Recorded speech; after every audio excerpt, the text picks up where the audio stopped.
construct blueprint added to records. You may now execute the command, Build Heat Source. Generate a temporary heat source to rapidly melt the solid ice.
My scan indicates the path is straight ahead. I recommend we proceed.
Kresnik Crystal located. Please collect at your earliest convenience. The recent construct you built provides highly efficient heating by utilizing the unique properties of Kresnik Crystal. Unfortunately, prime ice constructs have a very short lifespan and cannot be stabilized during the development period. Hence, the authorization to use Kresnik Crystal was granted. That said, I have already forgotten what warmth feels like. Yes. Perhaps then, we can warm ourselves by the fireside together. But for now, all you need to remember is this. If you collect Kresnik Crystal, I can extract the energy within and use it to maintain your body's surface temperature.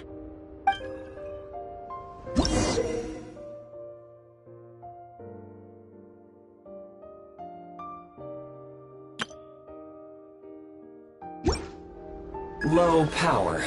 Please use Kresnik Crystal to replenish energy reserves.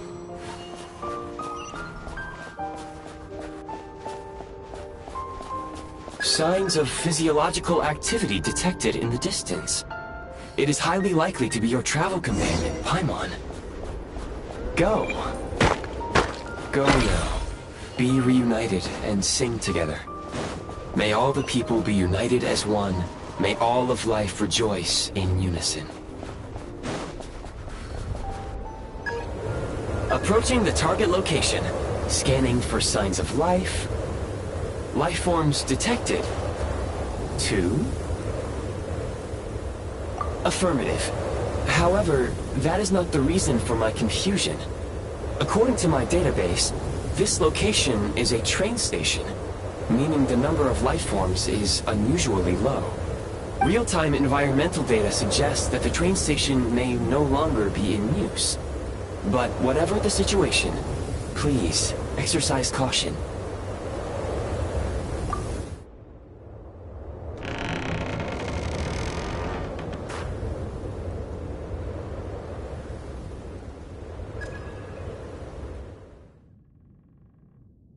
Paimon!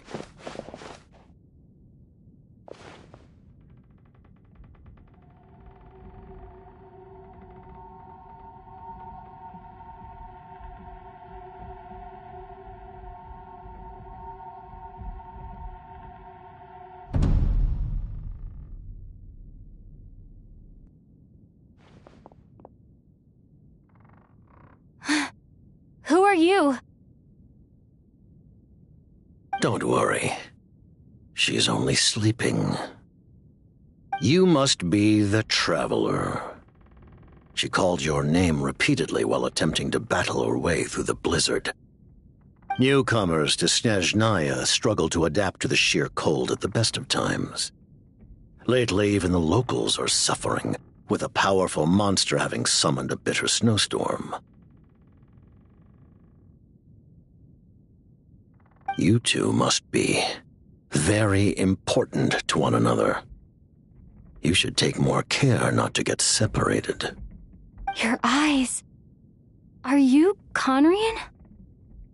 There are indeed some Conrians left in this world who survived the cataclysm.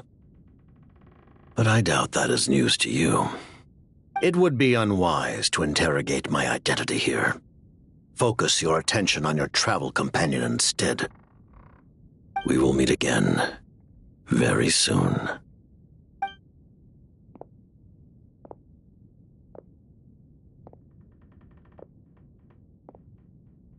The unidentified subject has now left the area.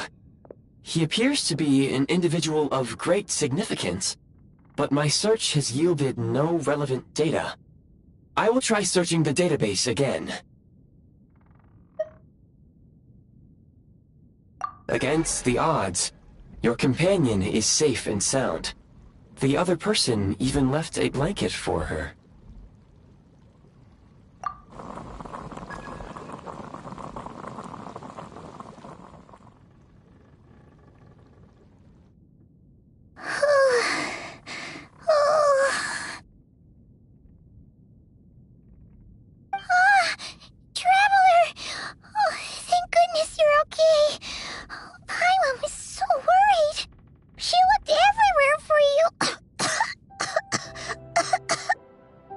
It's okay.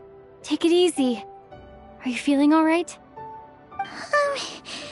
Pretty much the same as when we first got to Snezhnaya. Paimon must have caught a cold. She was feeling so faint. She just couldn't keep going any longer. So she had to lie down and sleep it off. Wait, where did the jester go? Yep, the director of the Fatui. The Jester Piero. So, you met him?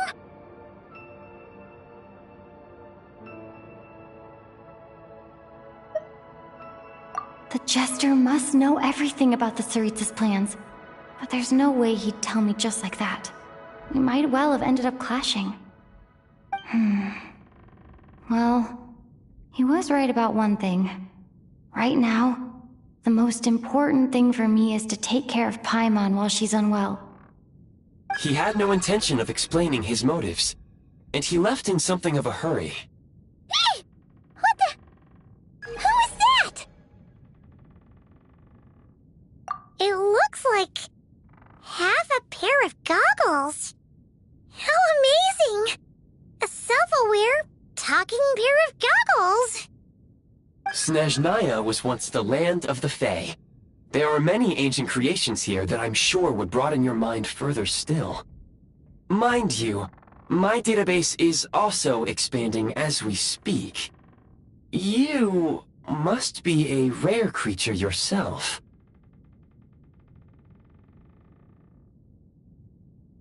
Oh, wow!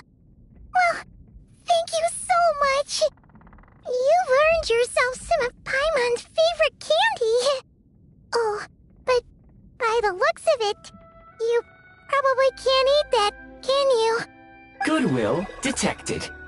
Instead of candy, perhaps I can suggest my preferred strategy. Please clean me regularly to keep me operating at peak efficiency. Oh, that makes sense. Every pair of goggles needs wiping clean once in a while. Sure thing, mister. Anyway, back to the Jester for a second. Paimon's still confused about something. When he first showed up, he already knew Paimon's name. And he acted like he expected Paimon to know who he was, too. that he was Conrigan from his eyes. And he definitely seemed like someone pretty important. But beyond that, Paimon didn't know anything about him. It was only later, after he rescued Paimon from the snow, that he properly introduced himself. That's the only reason Paimon knows he was the Jester.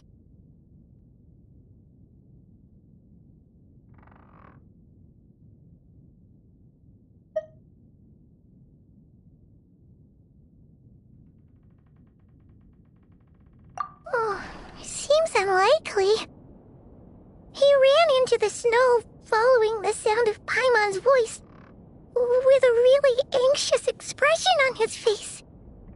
He didn't act like someone who knew she would be here in advance. And after bringing Paimon here, he just stared out at the snow. He didn't do anything to Paimon at all. In fact, he barely said anything. Wouldn't even answer any of Paimon's questions either. Paimon didn't feel unsafe around him, and he didn't seem to have any ulterior motives. For all we know, he might have just ignored Paimon's questions so she'd give up and go to sleep. Please allow me to interrupt. Fatui and director are unfamiliar terms. May I ask for clarification? Wait, you've seriously never heard of the Fatui? Oh, they're like the Tsaritsa's inner circle. Really powerful people. And the director is their boss. Understood. Since they hold elite positions and serve their god directly, it stands to reason that they would conduct themselves with due decorum. I am inclined to agree with your assessment, Miss Paimon. I did not detect any ill will from the gentleman in question.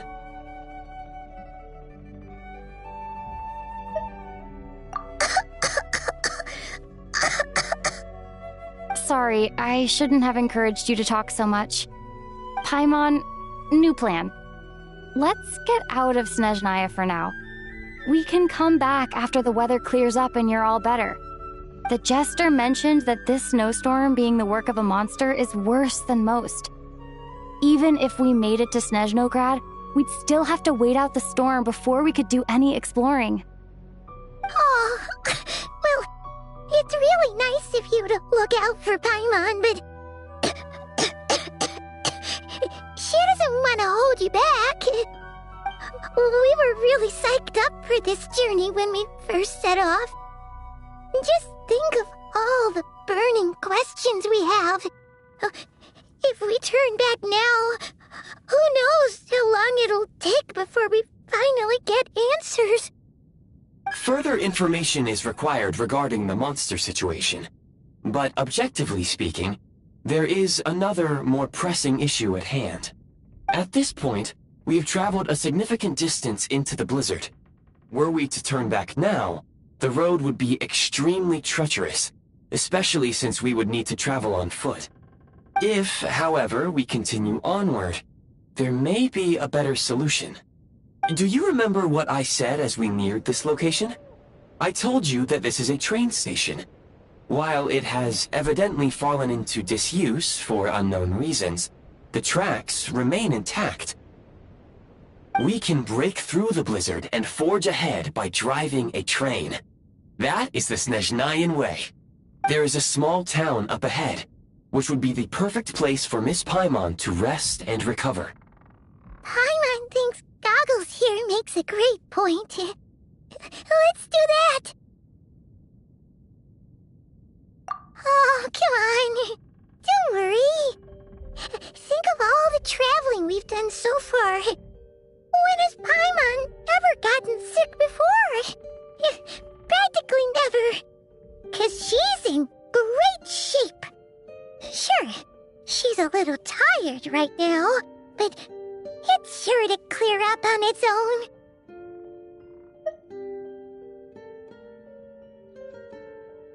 Affirmative. Should you ever need my assistance during your future adventures, Please call for the Eye of Grey whenever you wish. Otherwise, I will remain silent to avoid causing any unnecessary distraction. Now, please follow me to the train tracks.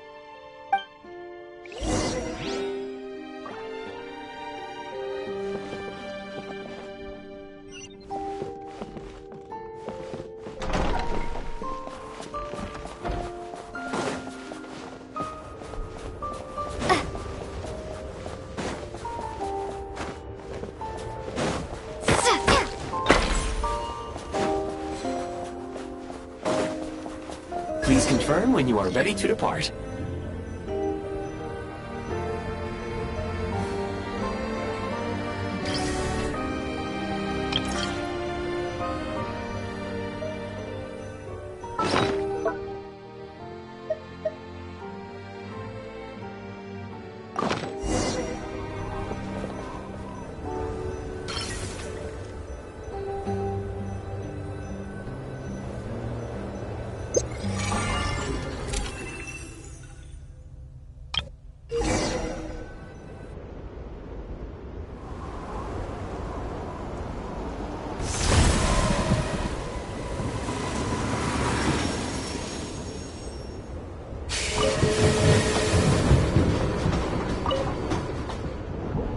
Heading north from here, we will soon arrive at...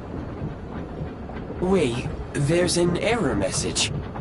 Could not detect clear tracks. What exactly does clear mean? Brace for impact, friends! Preparing to enter impromptu flight mode.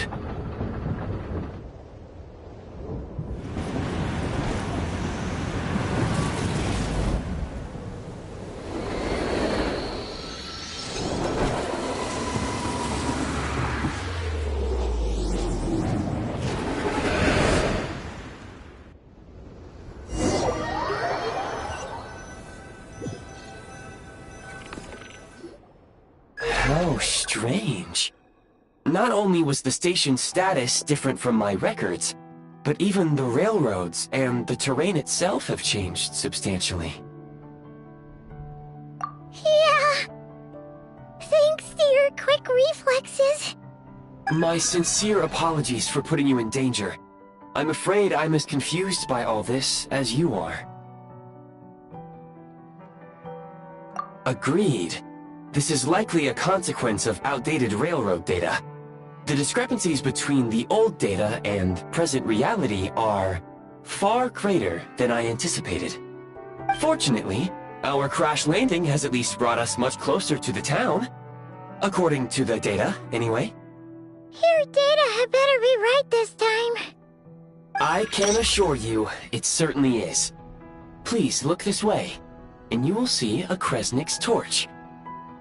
It seems our ill-fated train ride was a blessing in disguise. We have taken the shortest possible route.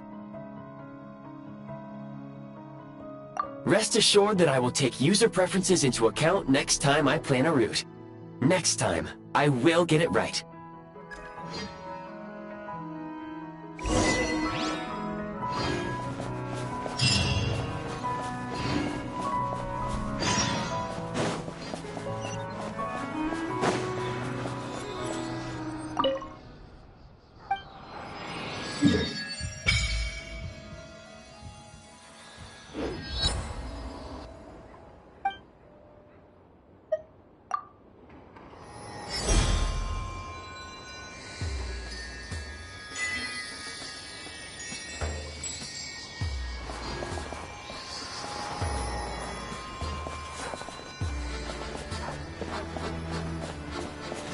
Excuse me? Is there an inn nearby? I'm sorry, but they've all closed.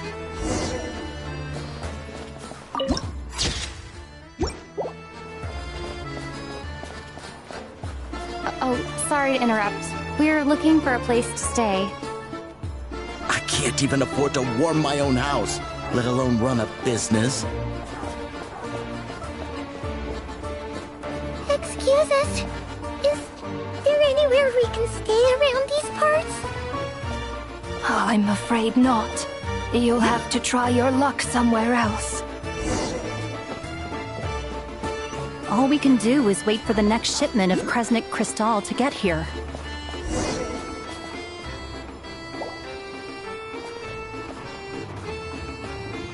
Hi there.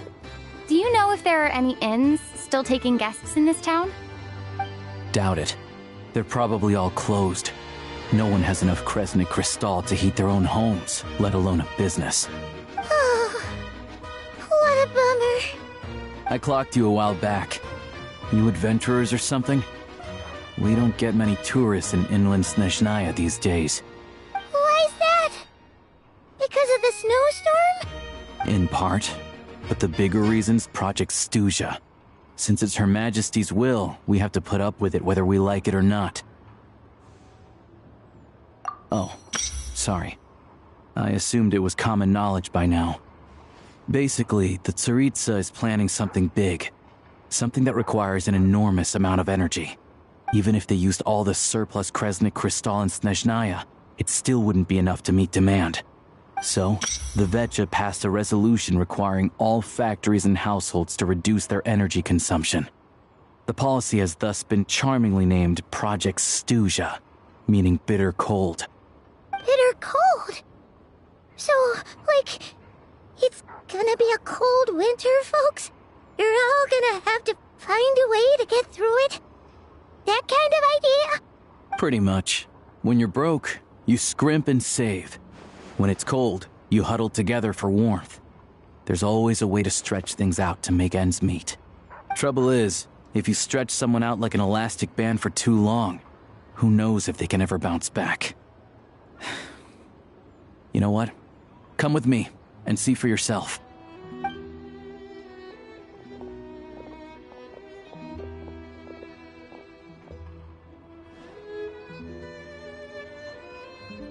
Can you please explain to me why the price of Kresnik Crystal has gone up by 1/3 again?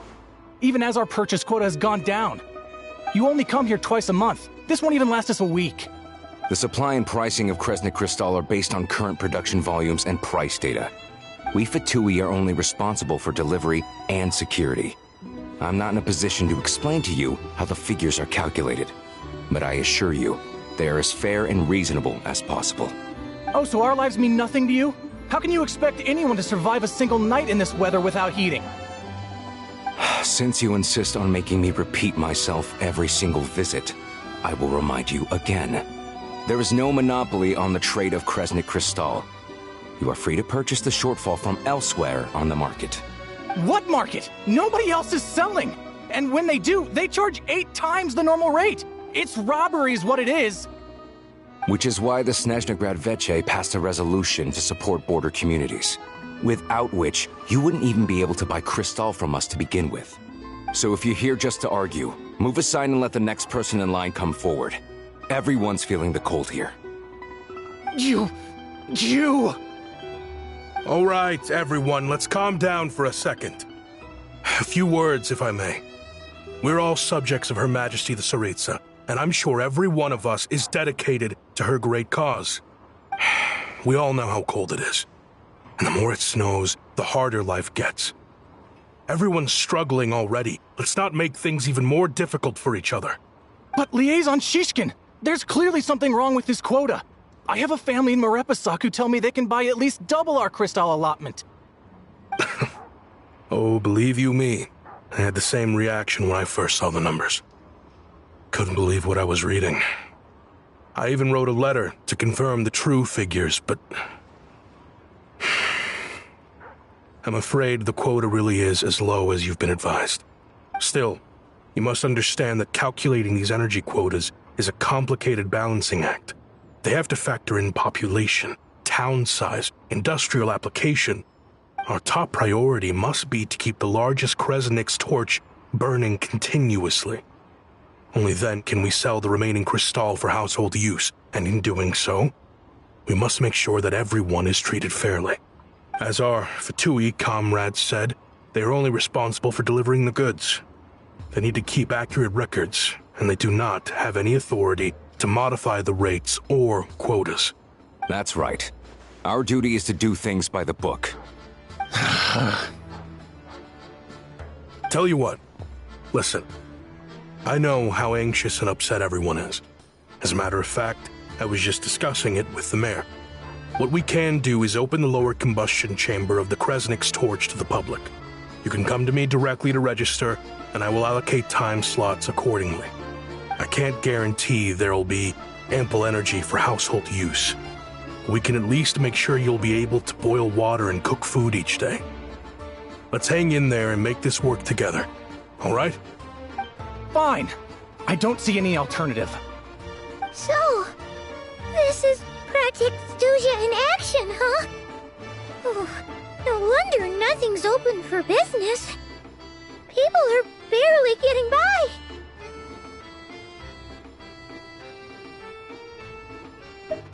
You were looking for an inn, right?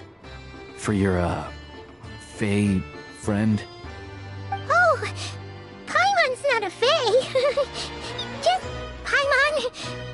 She must have caught a cold or something. We only just got to Snezhnaya, and we're still getting used to the climate. I have a small place in Stratomoros. I don't stay there very often, though, so it's pretty basic. But if you're not picky, you're welcome to rest there for now. It's not much, but I've got blankets and a warm fire. Are you sure? Oh, that's really kind of you. All right, then. This way. Hello, I'm Alosha. I'm a hunter. Though, if you've talked to any highwaymen, you might have heard a different side to my story. But anyway, let's keep that between us for now.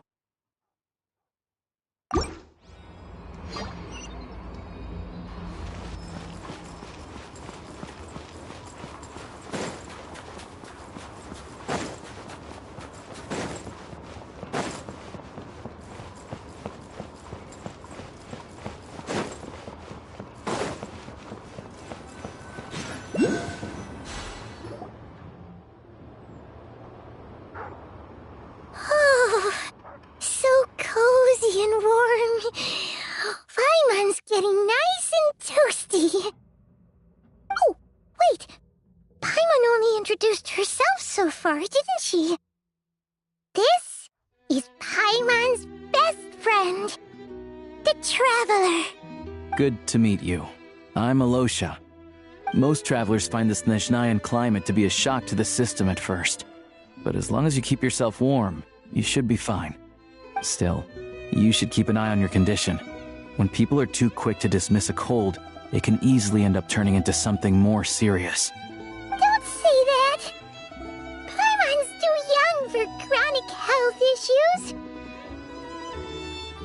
They aren't in town right now, and they won't be back anytime soon. The train station has been closed ever since these power shortages began. I do a lot of hunting, so I spend most of my time exposed to the elements. But even the animals wouldn't survive long in a storm like this, let alone a hunter. Nothing to do but sit tight in town until the weather improves. I get that you're in a hurry, but even if the station were open, that doesn't mean there'd be any trains. We could end up stuck here for a long time, I'm afraid. What? Your own train? Wait, hold on. That train? The one that suddenly fell out of the sky and crash-landed on the ice? Oh, we got lucky and found it in a cave. Oh, then our luck ran out and we had a little accident. Pretty crazy for a random find in the mountains. Well, as long as your train's good to roll, you might get to Snezhnagrad after all. I've been doing some digging recently. Turns out, the real reason for the current energy crisis in Stratomoros is that some of the supply is being seized for a private stockpile. But to expose what's going on, I need to catch them in the act. So, I'm heading off to catch a rabbit. Huh? Wait, a rabbit stole the crystal? It's a figure of speech. Real rabbits couldn't pull this off. They'd prefer carrots to Kresnik Crystal anyway. Shishkin, Mr. Positive Attitude, let's all get along now, shall we? Him? Really? Paimon never would have guessed. Huh? You're coming with? Huh. Oh, okay then. Just give Paimon a second to get ready. Alright. Guess there's no point pushing myself. Paimon will stay here and hold the fort then. Be careful, you two. Oh yeah, there's one more introduction to do. Tagarin, get in here. Oh, a doggy. Oh, angry doggy. Oh, Tagarin doesn't like being petted then. He likes to think he's above that kind of thing. He's my hunting partner, so he'll be joining us when we head out. Carrots aside, we'll need to stay completely undetected. We can't risk spooking our rabbit, but there's no telling which burrow he'll scurry back into. First, we need to find a way into the train station and see if we can find any real freight data. Shishkin's figures can't be trusted. Then, we get Tugarin to catch a scent and find out which way the crystal went. What are you eating? Oh, check it out! When you're all out of carrots, try turkey! Good doggy, good doggy. A fellow dog lover, huh? Yup, and rabbit lover. Carrots are great too, you know. Good to know. Eat up, Tagarin. We got a lot of work to do.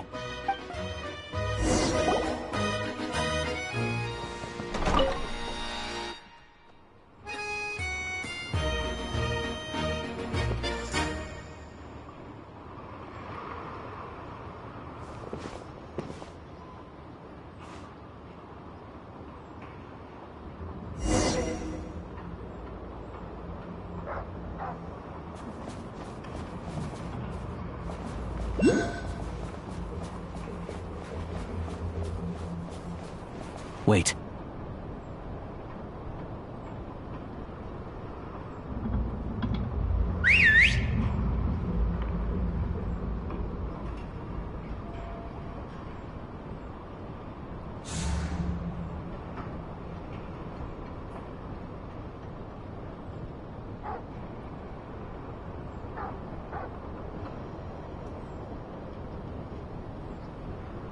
Nice work, Tagarin. Come on. We'll go around.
This way. We'll enter from the upper floor.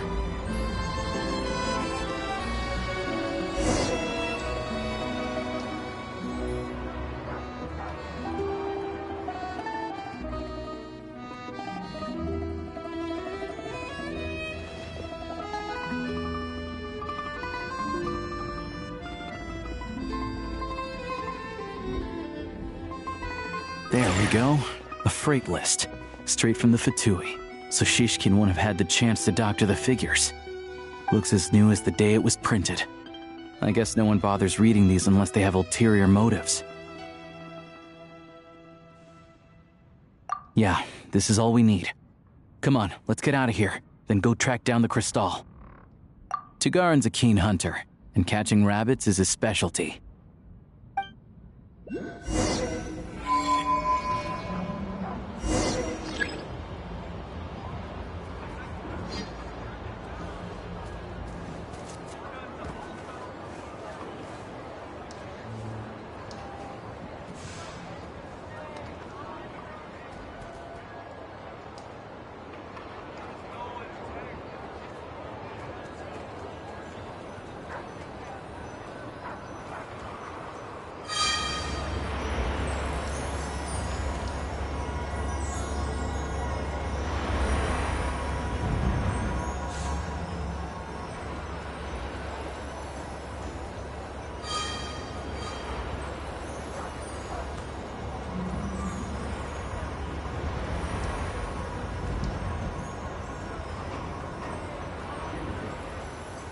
Anywhere there's a stove, there'll be the scent of Crystal.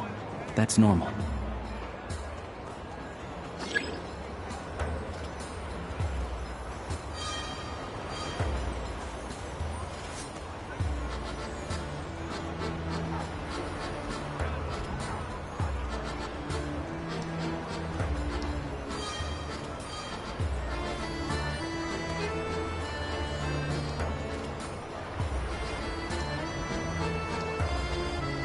But if he picks up the scent of Crystal somewhere and there's no stove around, that's how we know something's up.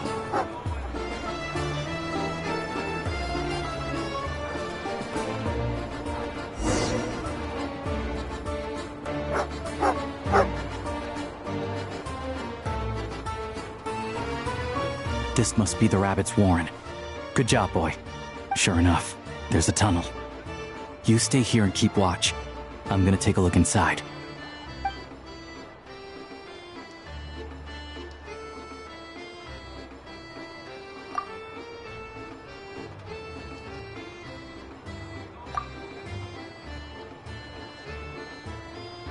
Thanks for looking out for us.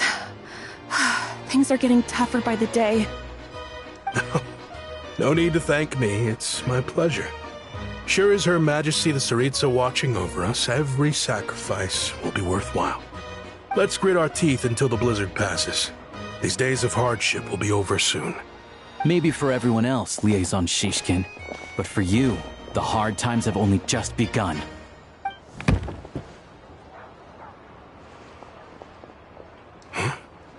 Who are you? What's the matter?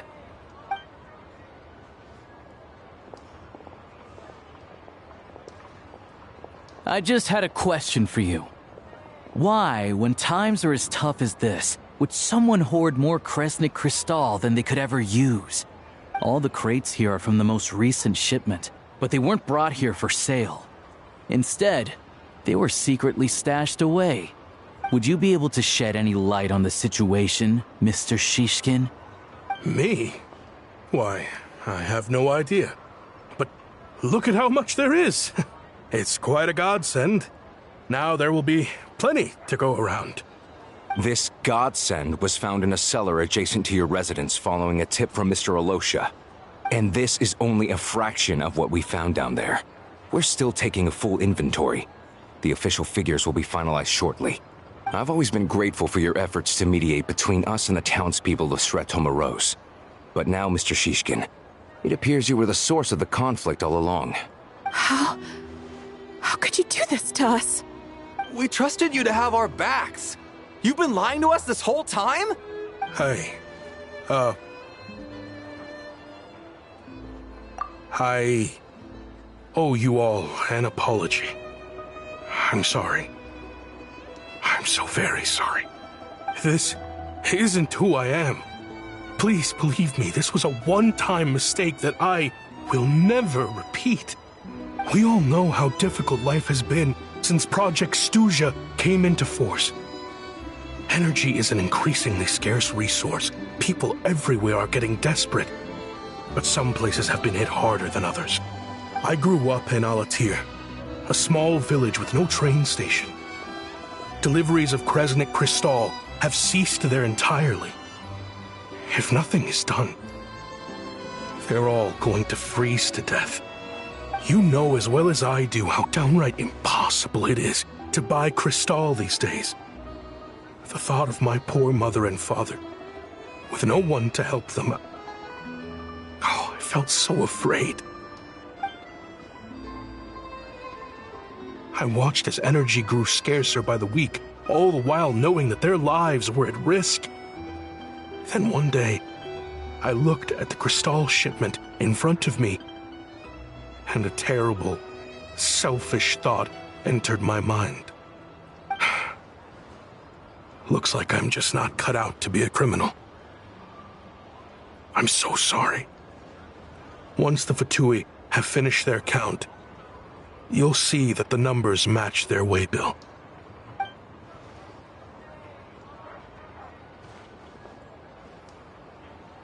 I have the official Snezhnayan quotas here.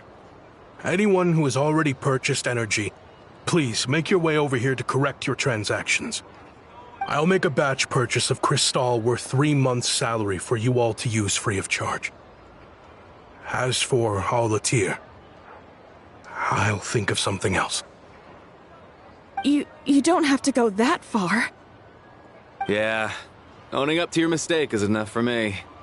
You've done plenty of good for the community in the past. I'm not looking for a handout. Drop the act. You claim this was a one-time mistake, but the real reason there's only one shipment's worth of stolen crystal in your basement is that you have an accomplice. Reporting in, sir. We've conducted a full search of the mayor's house. As expected, we found many crates full of crystal, half of which were still in their original shipping containers. This wasn't your first time at all. You've been colluding with the mayor of Stratomeros for a long time now. The train station's currently out of service, but it does open for a short window every time there's an energy delivery. And every time a train pulls in, you're there on site to take inventory and oversee the workers unloading the cargo. The mayor handpicks said workers. Per his instructions, they transport the crystal by tunnel at night to the mayor's house, and he sells it out of town. But since he can't get the goods out of town by train, he had to arrange an alternative method of transportation. This meant slower sales, which gave me plenty of opportunity to catch him in the act. Wait, the mayor's involved in this too? Preposterous. What proof do you have of any of this? Basic math. I've spent a lot of time lately counting carriages as the snowstorm rages. Counting carriages? What? The energy consumed by a train depends on its total weight. And since energy is a limited resource right now, it's fair to assume that every carriage is packed full. So, if we take the energy required for the Kresnik's torch, add the sales figures you provided, then compare that figure to the train's theoretical cargo capacity, guess what? The numbers never match. It's always off by 1 or 2 carriages worth. This time, you set a new record. 3 carriages missing. You mean to tell me that you sat around outside, counting carriages, in this weather? I'm a hunter. I have 2 options. Hunt or starve. Well, I've heard enough. The evidence speaks for itself. Take Shishkin and the mayor into custody and escort them back to Snezhnograd.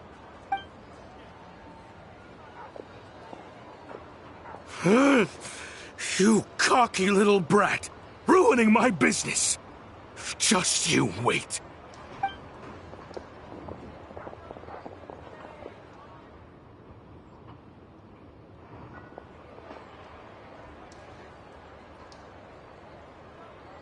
Yeah, something felt off, so I just followed my gut.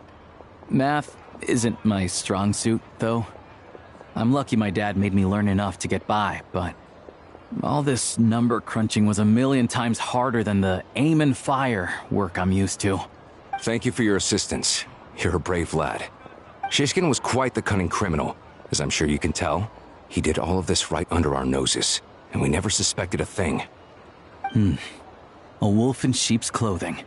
He had everyone fooled. Even with that sob story he fed us. He was probably trying to keep the mayor out of it, not just mask his own motives. Without the compelling case you put together, even I might have fallen for it.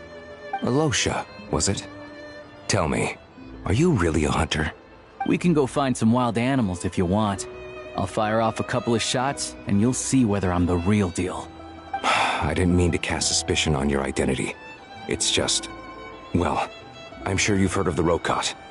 Recently, they've been recruiting people with your kind of talent.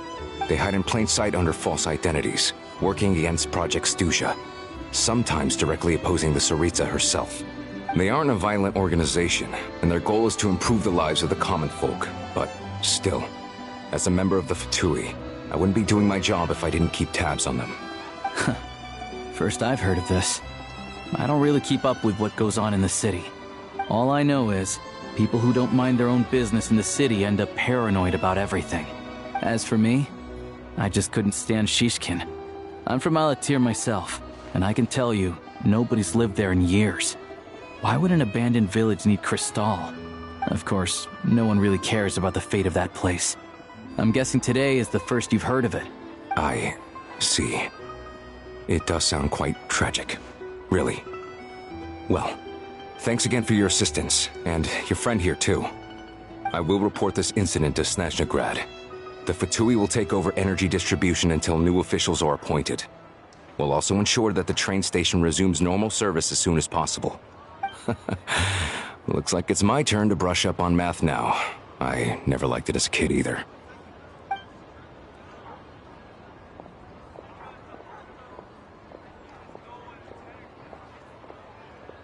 Don't mention it.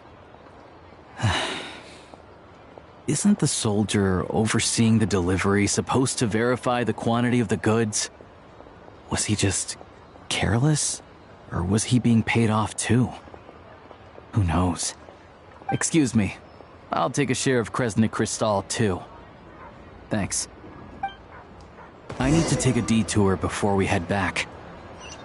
There's someone I have to deliver this crystal to.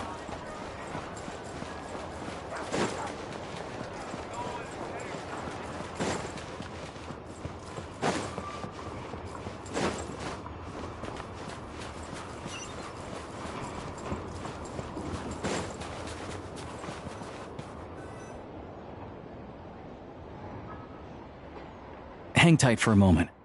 This old lady, she doesn't really know who's who anymore.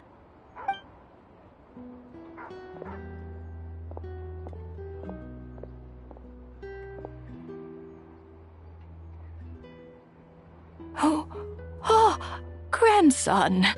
It's so cold today. You must be freezing. Ma'am, it's me, Alosha. Alosha? Alosha who? You know me. I came by earlier today. Cleaned the ashes out of your stove, gave you some warmer bedding, and washed your back. I'm sorry, I don't remember. Now, how often do I get to see my grandson? Come on, take a seat and relax while I fix you something to eat. It's okay. You just rest. I'm fine. Oh, you. It's nice to come and visit your old granny once in a while, isn't it? Sretomaros, a good town. All sorts of things to do and people to meet. And the local officials are good to us. Sit down. Come on, take a seat. I still have some fruit left. Let me get it for you. Please, don't get up on my account. You need to rest. Where's the fruit? Right under the basket by the door. Or maybe it was on the bedside cabinet.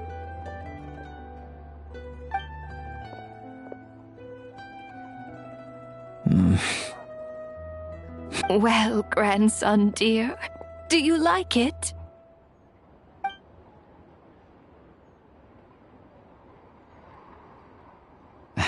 Very much, ma'am. It's delicious. Good, good. Wonderful. You don't need to save any more for me next time, all right? Fresh fruit is hard to come by at the moment. You should eat it as soon as you get it. Oh, I don't need it. I'm fine. But if you like it, come back for some more soon.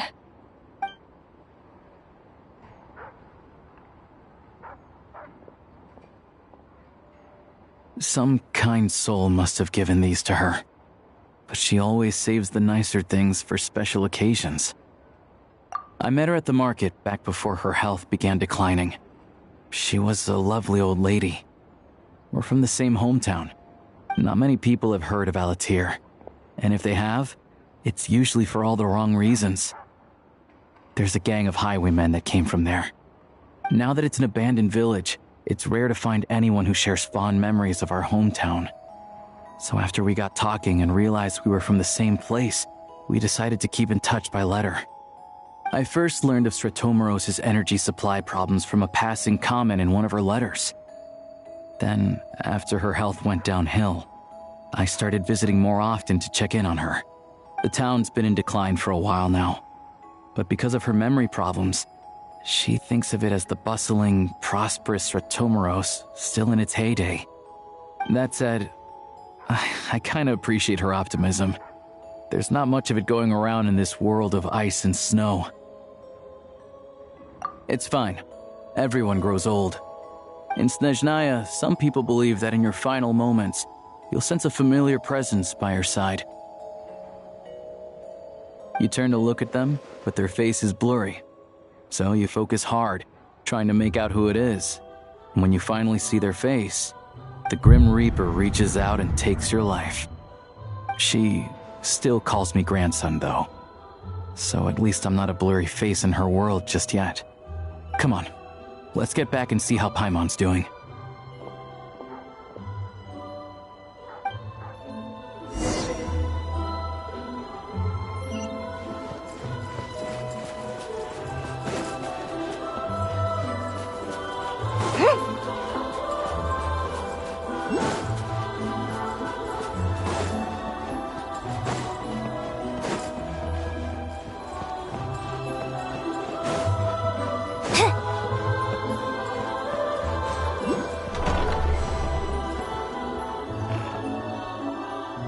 Paimon, we're back.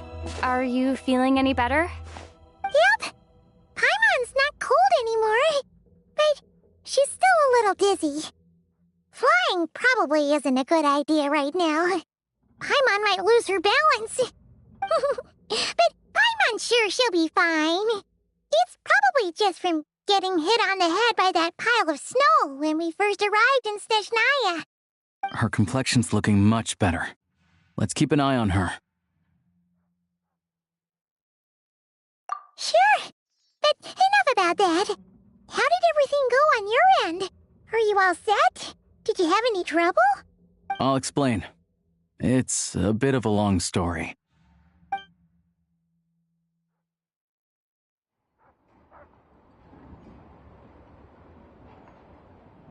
Jeez. You guys got pretty busy.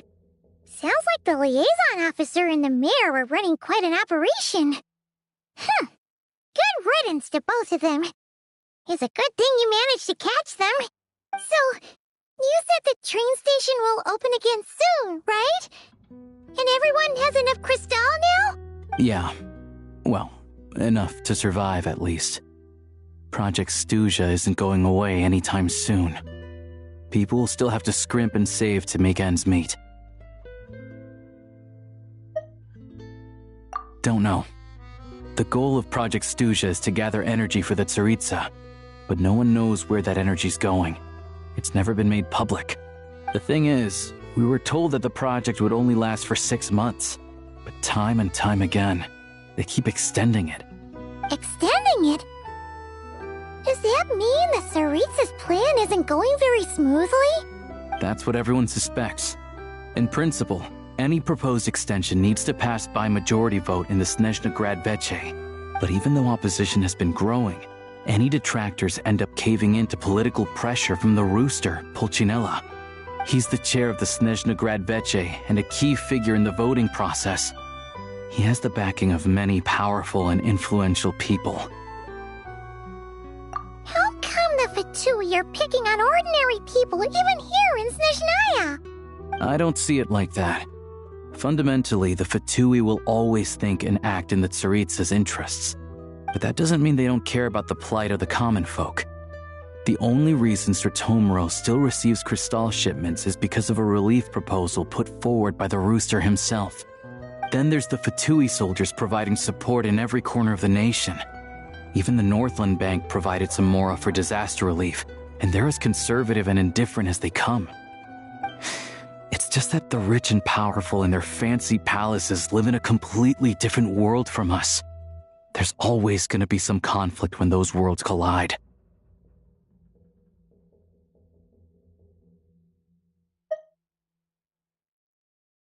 Yeah, well, even though we all believe in Her Majesty the Tsaritsa, there are still many differences of opinion on how best to tackle the big issues of the day. Regular folk don't have an easy way of getting their voices heard in Snezhna, while the rich and powerful are either unwilling or afraid to speak out for all sorts of complicated reasons. The Rokad provides the disaffected with false identities and an outlet to vent their frustrations. Of course, an organization like that exists in a gray area, The moment the VII think they've crossed a line, there's sure to be a crackdown. But so far, they've been doing their best to help the common folk. Like us, don't you mean? You didn't hesitate to join in. You're not new to this, I can tell. That's because we're adventurers. It's our job to help people out with commissions and get to the bottom of things.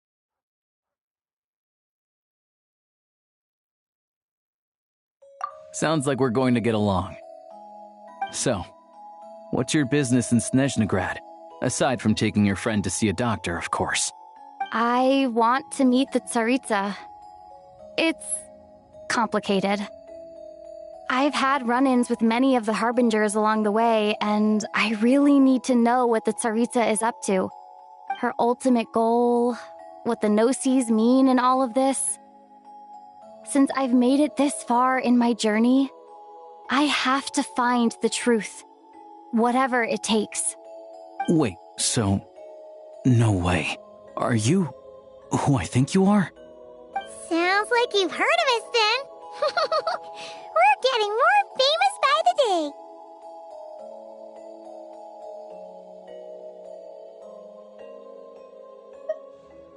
I didn't realize I was in the company of giants. Honestly, we're all as curious as you are about what the Tsaritsa's planning, and why it has to involve us freezing to death in the snow. But getting in the same room as her won't be easy.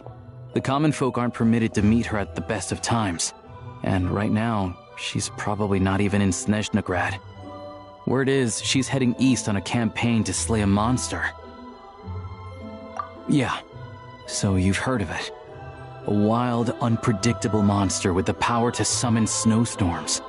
It also absorbs everything around it into its body, so it's growing constantly. Now, it's so big that the Tsaritsa has deemed it the #1 threat. Luckily, as it grew, it became increasingly less mobile, so it doesn't pose an immediate threat to this town or to Snezhnegrad. I'm sure the Tsaritsa and her personal guard, the Druzhna, won't have any trouble defeating the creature between them. It's just a question of how long it'll take. Suffice to say, you won't be seeing her anytime soon. You'll have to wait until she gets back. Fair. Well, the Fatui will be taking over management of the train station for the time being. Things should be up and running by open. We can see about getting your train towed to the station. Whoa! That's gotta take a lot of manpower. Are you sure we can talk them into it? The Fatui aren't exactly spotless in this whole mess. Plus, we helped them out. Should be easy enough to negotiate.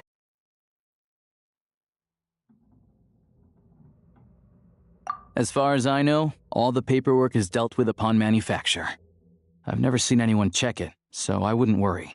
Having a train makes everything much easier. We'll reach Snezhnegrad in no time. I need to head there myself anyway. Got some game to trade for Mora. I know a good doctor in the city. I'll introduce you when we get there. Oh, thanks so much. Let's get a good night's sleep ahead of our big trip tomorrow.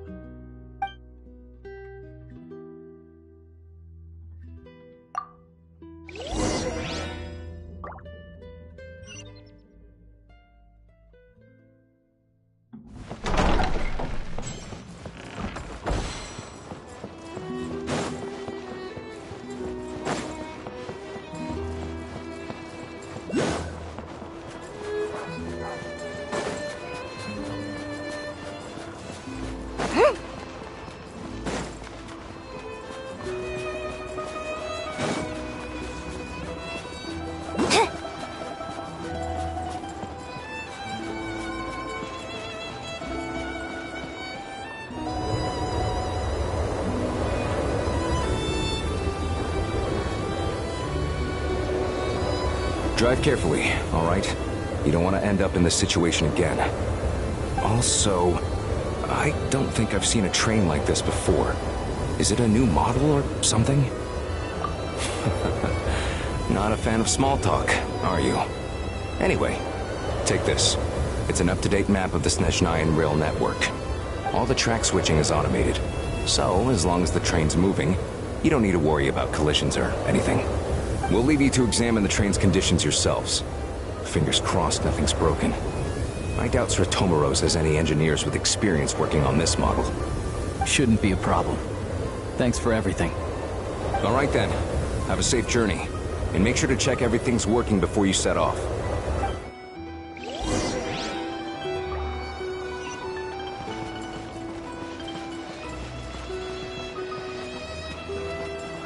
Yeah.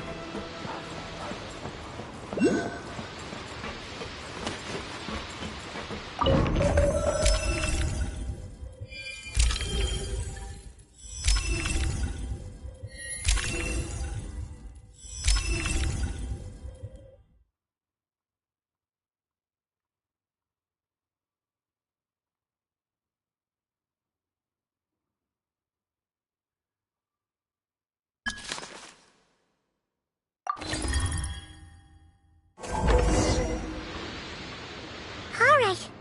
Looks like our destination settings have been applied. Let's give this thing a final once-over and then head out. Goggles, your time to shine! Affirmative. Running vehicle diagnostics. What's this? Engine, green. Wheels, green. Frame, minor damage, but no impact on function. Diagnostics complete. All systems nominal. Neat! Huh. Paimon still can't get over the fact that you just found this tech lying around in a random cave. I've lived in Snezhnaya my whole life, and I've never heard of an interactive, talking train autopilot.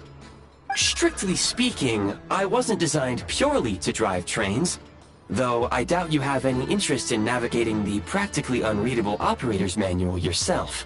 All configurations are complete. Should you require any further assistance, please call for the Eye of Grey. Away we go! Nope. Paimon's gonna find a warmer seat.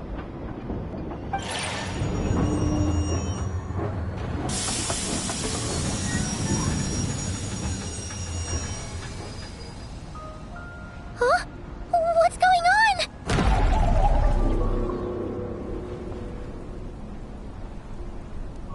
Oh no.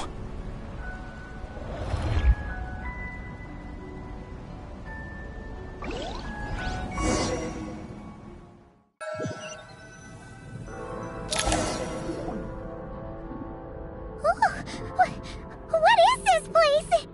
Traveler, are you okay?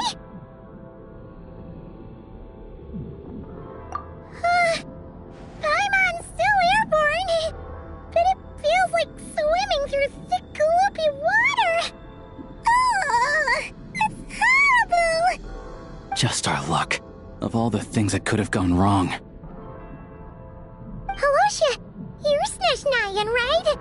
Any idea what the heck this place is? It's called the Shadow Realm. A place where no wind blows, no light shines, and no elemental energy flows. Even time itself doesn't exist here. It's a world where everything seems to come to a standstill. I've only seen it a few times before, and this is my first time inside. It's a dangerous place. Most people who get sucked into the Shadow Realm are never seen again.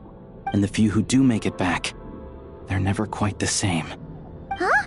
Then, what the heck do we do now? Oh, maybe Goggles knows something. Goggles? Great! Now we're done for! Hold it together. Let's not get ahead of ourselves. I heard a story once about the world of shadows. If it's true, there's a way to escape. We just need to find the exit. Come on, let's explore.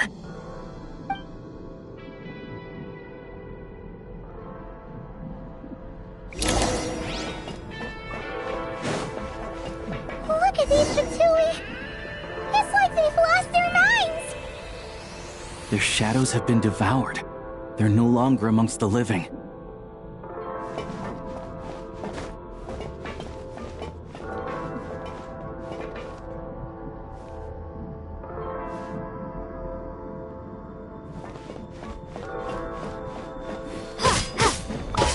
I can't channel elemental energy here, but I have a few gadgets that still work.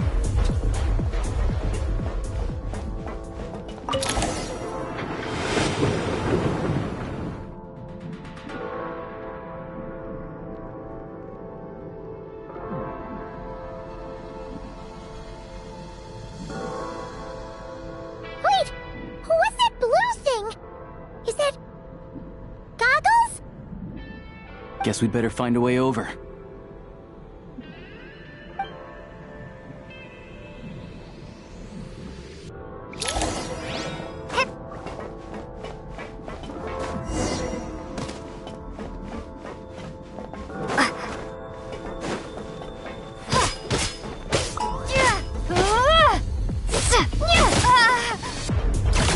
This is the last one. What do we do next? Play it by ear.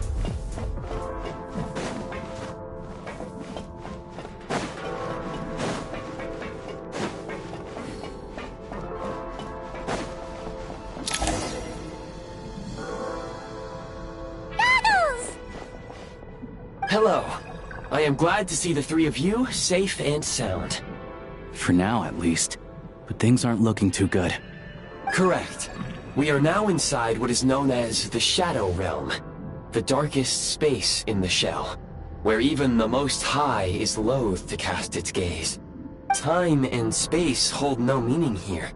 It intersects with the world of the Light Realm only rarely, like an air bubble that rises to the water's surface. We must leave this place before it sinks back down into the depths once more. Sounds like you have a plan. Yes. In fact, the very purpose of my creation was likely to... from the Shadow Realm. It appears that key data is currently inaccessible. But now is not the time to resolve that problem. I have marked the exit to the Shadow Realm for your convenience. In addition, I have prepared some equipment to aid you as you traverse the Shadow Realm, Traveler. It may well be one of my core functions. Scan complete. Construction in progress. Activation code? We once peered into the past from the ruins of the shadows. This is what remains of the Golden City, Hyperborea.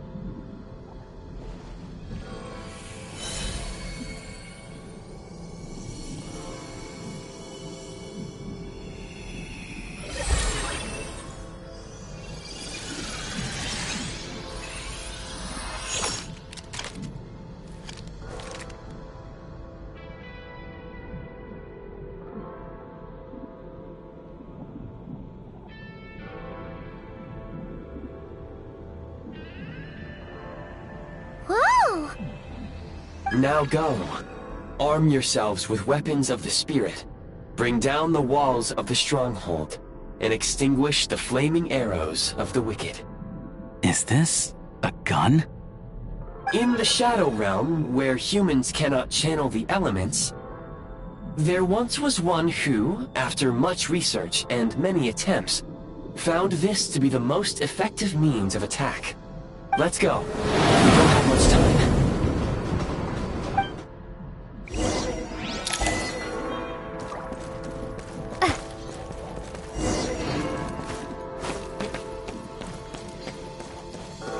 When you encounter small obstacles, you can simply clamber over them.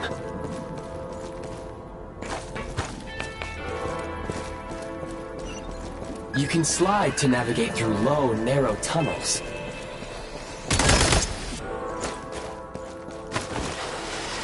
Obstruction ahead. You may be able to use the explosives nearby. Shoot the explosives to detonate them and clear the path. Since elemental energy is unavailable in the Shadow Realm, ammunition... For long-range targets, try using the scope to line up your shot.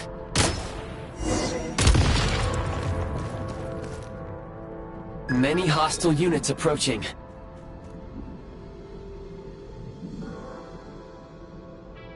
I suggest a new strategy.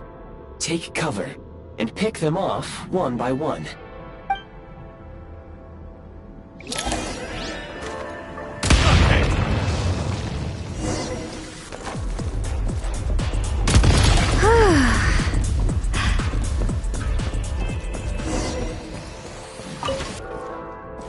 More enemies detected. Try attacking with the newly unlocked Assault.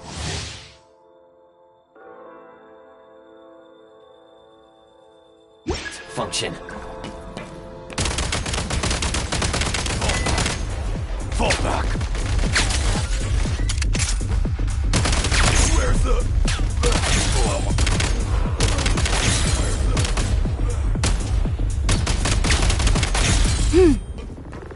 Time to catch my breath.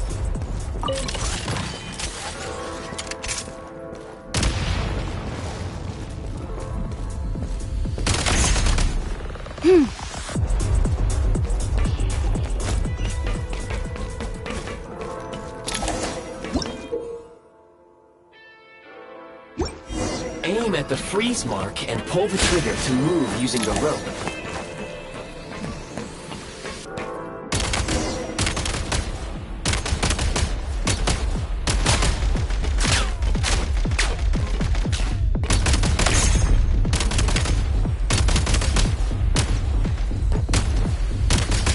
Need a refill.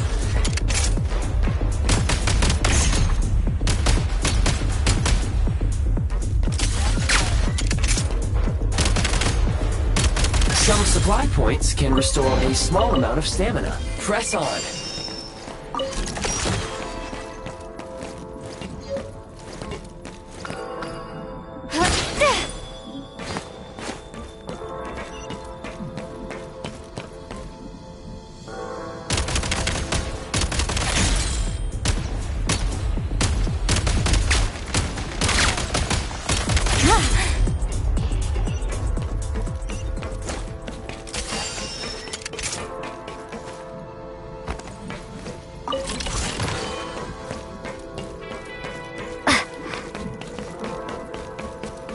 You should be able to use the prime ice construct left here to cover long distances.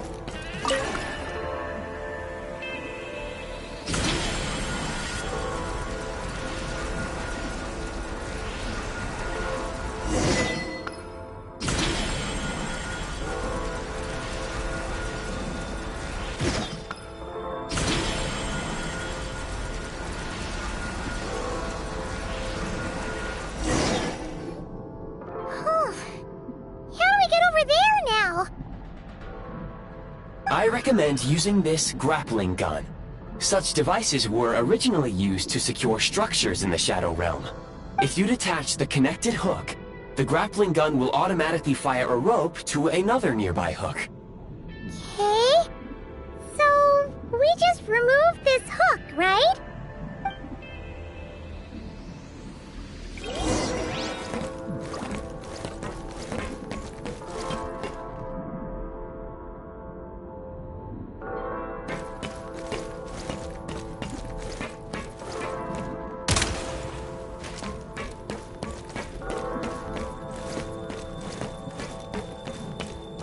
Switch mode!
In business.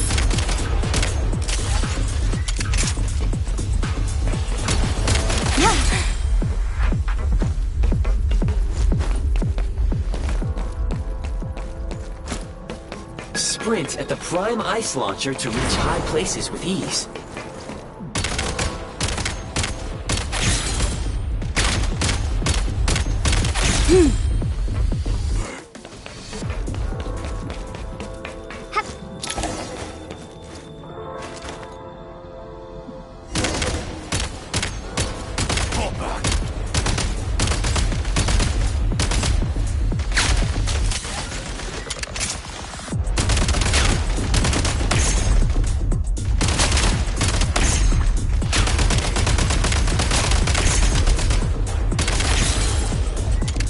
Valuable munitions detected. Frag crystal.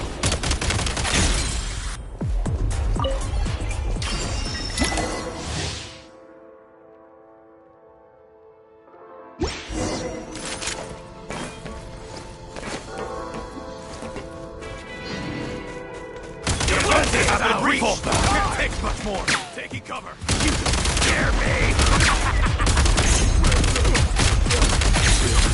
Reload!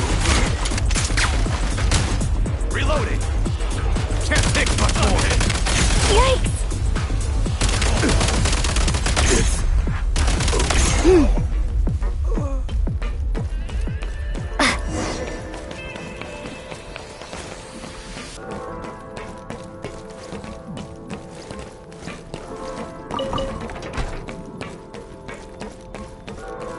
Need a refill.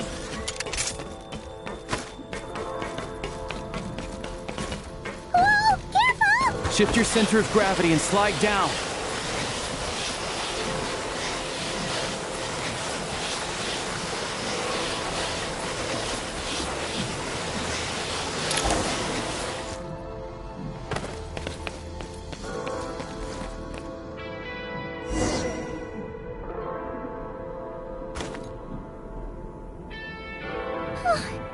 How much longer is this gonna take? The exit is right ahead. We are very close now. However... It's like they're trying to keep us trapped here.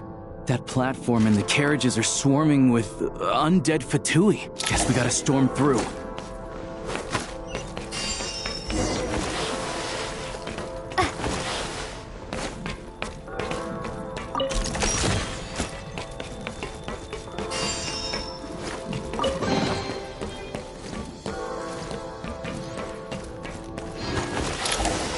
Nice.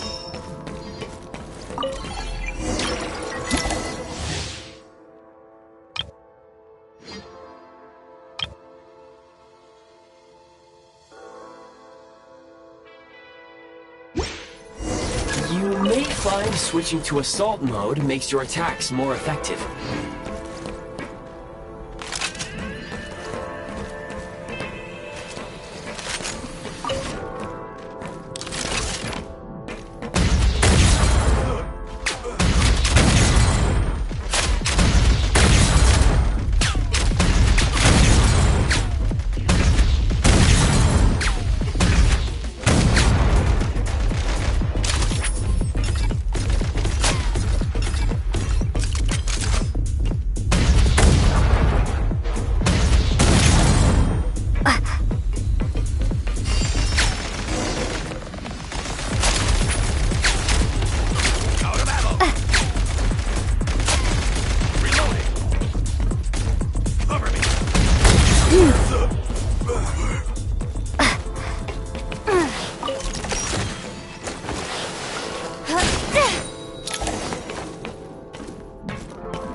Looks like the Shadow Realm is about to sink back down into the depths.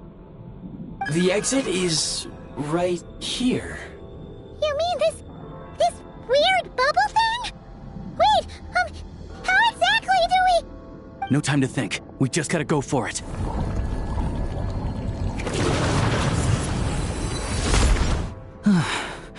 Looks like I was right.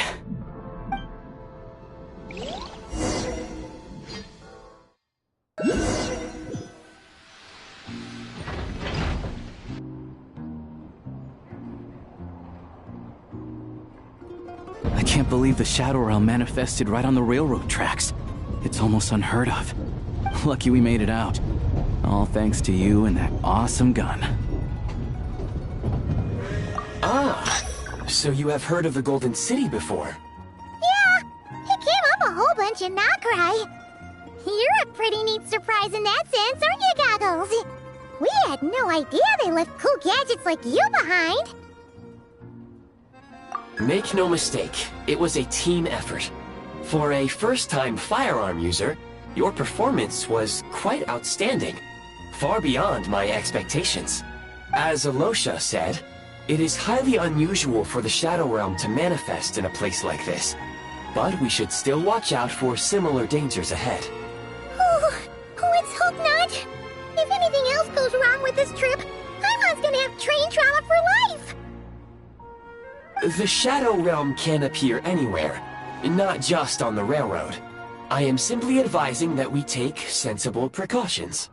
Now, if you wish to further calibrate and upgrade your firearm, you may do so over there, provided you have the necessary components. Please take a moment to catch your breath while I repair the body of the train. Amongst other things, this will ensure Paimon is a little warmer while on board. Oh, thanks, Goggles. You're a trusty train conductor. Well, maybe trusty isn't quite the right word, considering. Anyway, at least you get the job done. Yes, of course. And just like the Eye of Grey, I am sure it will be a great asset to you in your future adventures. If not the trustiest, then it will at least get the job done. Let's get some fresh air while the Eye of Grey fixes the train. Yeah, sure. Paimon wants to forget all about the Shadow Realm. It was so creepy in there. Stretching her legs might help take her mind off things.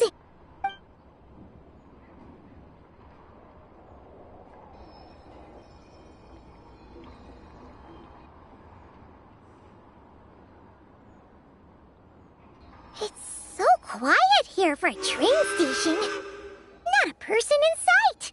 Just abandoned houses.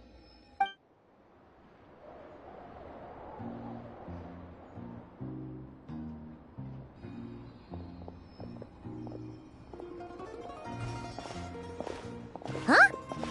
So much for repair? You've swapped our train out for a whole new model! My plan was to restore the train to its original appearance per my records as quickly as possible. Now that the repairs are complete, the train offers optimized performance and a significantly improved trendiness level. Huh. Didn't know trendiness was a parameter.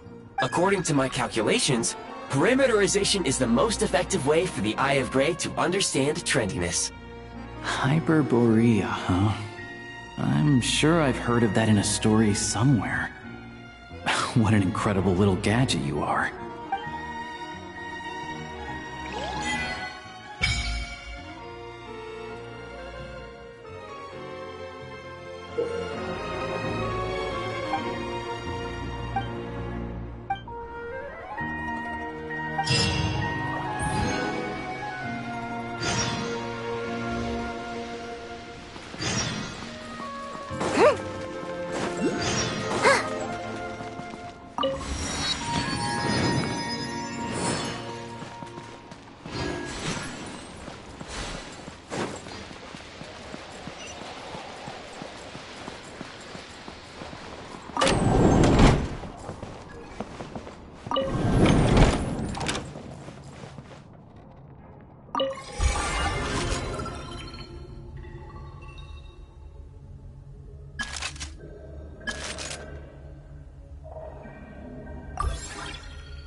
All geared up.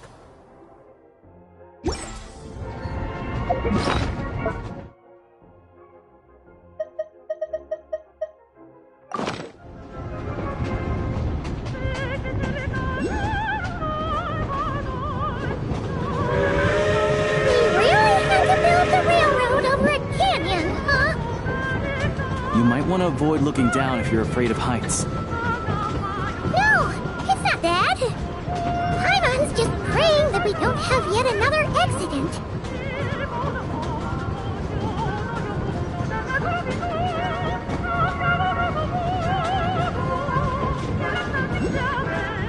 That mountain is breathtaking. Reminds Paimon of Dragonspine. They say this mountain's the domain of a Snegovic lord. A lot of the Snegovic retreated there to live in seclusion, so it's a pretty mysterious place. You hear all kinds of stories. Even the residents of the nearby town of Svietlo-Lidovka steer clear of the summit, and they make a living off of harvesting prime ice.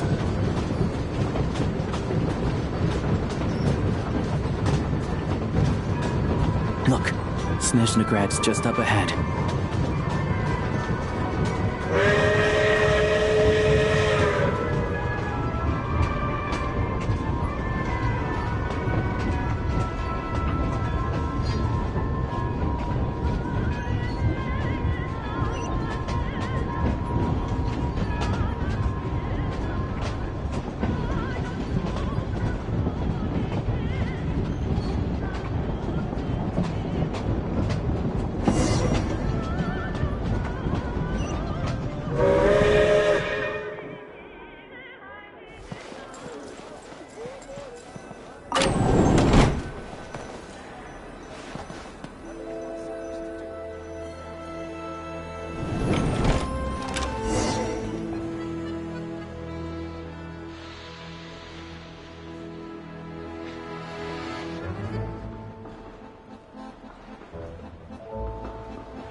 Here we are.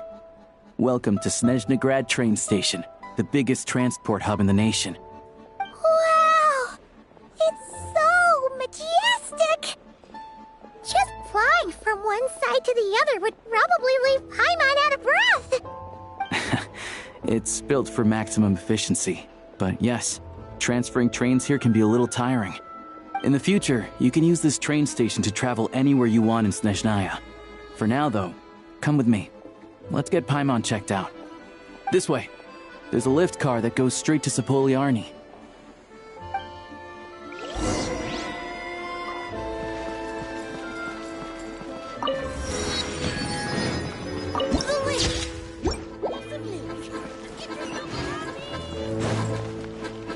Look! They have really funny-looking hats! And those ones are about the same height as Paimon! But it looks like they can't fly. Those would be Volkudlak and Domovoy. You'll also see the winged Vila and the snowborn Snegovic amongst others. No wonder! We'd heard that Snezhnaya used to be the realm of the Fae. Paimon can really see it now.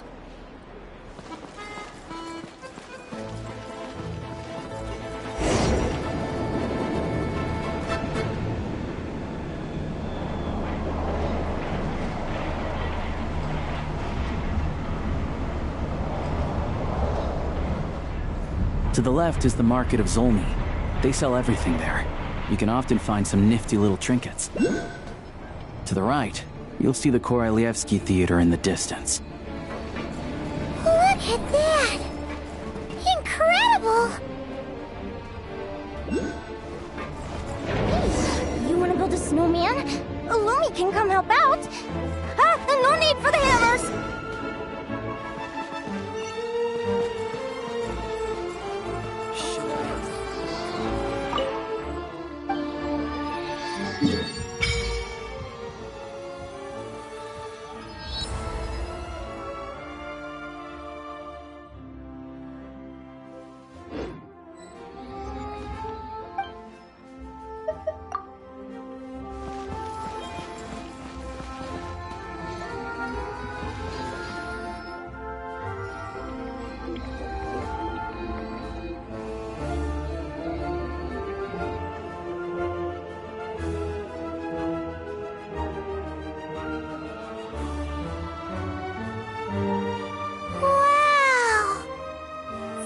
Snezhnegrad is stunning!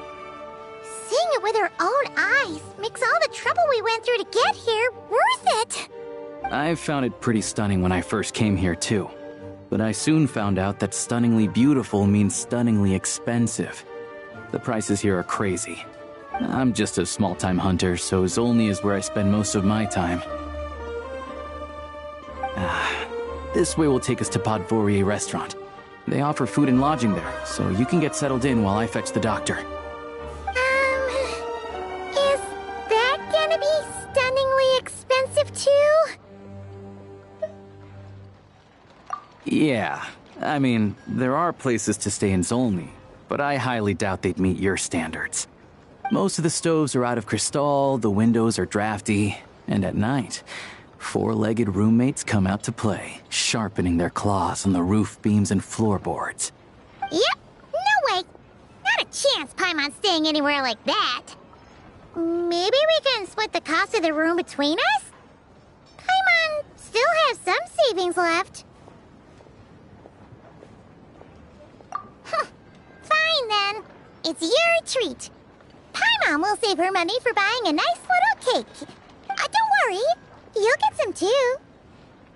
I'm glad to see you've perked up. If you find yourselves in the mood for some sightseeing later, there's a few places around here worth seeing. This way leads to Zapoliarny Palace, which serves as the Tsaritsa's audience chamber and also her personal quarters. The adjacent block is kind of a city in its own right. That's Glupov, the headquarters of the Fatui. Inside, there's a munitions factory known as the Armory Palace, producing a constant supply of all kinds of equipment for the Fatui. A lot of important research happens there, too. And over there is the Snezhnegrad Vecha, where all the big shots meet regularly to make policy decisions. These places are best admired from a distance. I'm sure I don't need to explain why. Yeah, they probably have super strict security. We're not looking for trouble right now. The downtown area is near the center of Zapoliarny. That's where you'll find the restaurants, bookstores, and gift shops. Another place of interest is the Northland Bank, which is over this way. Oh, and I'm sure you'll want to make contact with the Adventurers Guild at some point, right? That's right here. Ooh, speaking of adventuring, we use alchemy quite a lot. Do you know where we can find a crafting bench? No one practices alchemy at Snezhnegrad, I'm afraid. Apparently there's some historical reason for it. Oh. We'll just have to use the one on the train then. Kinda inconvenient. Wait, how come there's one on the train if that's Snezhnayan too? Yeah, I don't know. Not my area of expertise. Still, I wouldn't say the absence of alchemy makes life here any less convenient. Anyway... Finally, there's Zolny in that direction. It's mostly residential buildings and factories, but there's a few shops too. Worth a look around if you're interested. That's about it. You guys go ahead and get checked in while I track down my doctor friend. Sounds good.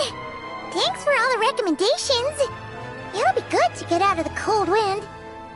Paimon's starting to feel another headache coming on. Podvorier restaurant is right this way.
Looks like you get what you pay for, huh?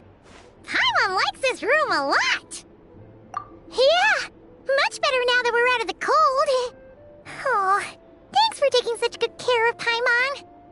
Honestly, she feels kind of bad for throwing a wrench in the works. If this were anywhere else, we'd be out investigating and adventuring by now. But instead, we're stuck here waiting for a doctor.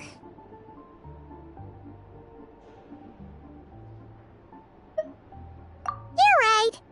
No need to push ourselves too hard for no reason. A lot happened on our way into the city. Let's review what we've learned so far and try to figure out what to do next. Obviously, the million-more question is, what is the Tsaritsa planning? Everything else leads back to that. Sure was. And so far, we've learned that in addition to the 7 Gnosis, her plan also requires a ton of energy. But we won't get to see her anytime soon. Alosha said that she went east to fight that big monster. It must be a pretty powerful one if it can blanket the whole of Snezhnaya in a snowstorm this awful. To be honest, what we're really lacking right now is information. The kind of information that only the higher-ups in the government would know.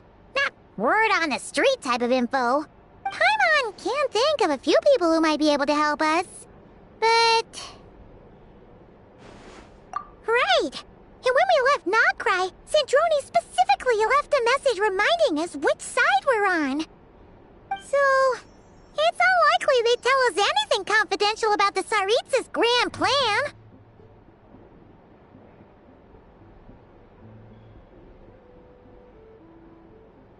Yeah, fair point. Besides, that Glupov place is right nearby. We've got nothing to lose, so it'd be a waste not to go. There's gotta be someone there willing to talk to us, right? Maybe Arlecchino or Sandrone? Or possibly Tartaglia. But it's unlikely we could sweet-talk Arlecchino, let alone Sandrone. She basically told us to stay in her lane already. Yeah, the last time was all the way back in Fontaine, right? Too bad we missed him in Nogcry. Apparently, he came to help out. Hello. Is there a traveler in Paimon in there? That's Alosha! Come in! Hello, I'm Dr. Luneva. Alosha mentioned that one of you is feeling a little under the weather. I see. So you're my patient today, yes? And you're, Faye, I presume? Good question. Paimon's not too sure either, but she's definitely not the same kind of Faye as the ones we saw at the train station. Is that gonna be an issue? Not exactly. It's just, I'm used to treating human patients. Fae tend to be far more resilient than even the healthiest and most long-lived of humans. But don't worry, I do have some experience treating Fae. I've even diagnosed plenty of cats and dogs in my time. Safe to say, I have a fairly eclectic range of expertise. It'll be fine. Paimon's basically the same as a human, right? We're no different when it comes down to it, are we? That's just because Paimon knows how to eat. Now, please take a seat.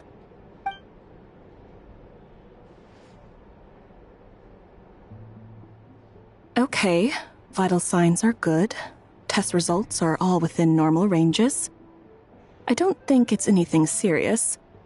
More than likely, you've just caught a cold. I can give you some medicine to tide you over, but as long as you rest properly for the next couple of days, you should feel better. Make sure to keep an eye on your temperature, though. If you find yourself with persistent low-grade fever, or if your symptoms don't improve, just contact me again. Sounds like there's no cause for alarm. Thank you, Doctor. You're very welcome. Just doing my job. I'll leave you in peace now. Time to visit my next patients. Take care. You heard the doctor. Best you rest up here for a couple days. No sightseeing for the time being. All right, then. Guess we've got no choice. Let's just treat it as a short vacation. I have to get back to it. If you need anything else from the doctor or me, go to the Hunter Trade Station in Zolny. The boss there knows how to reach me. Hey, no big deal. You saved my life in the Shadow Realm. This is the least I could do. See you around.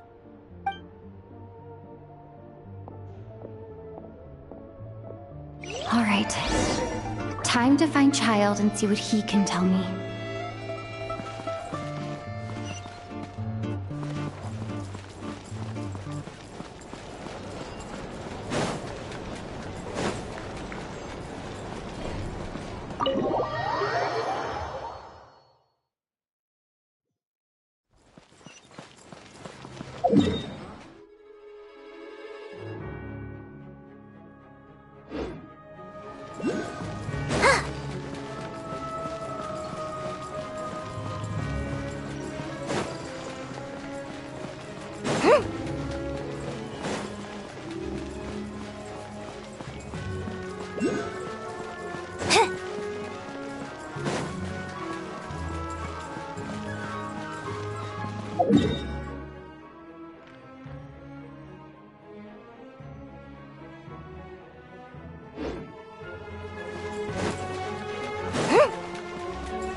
Hold on.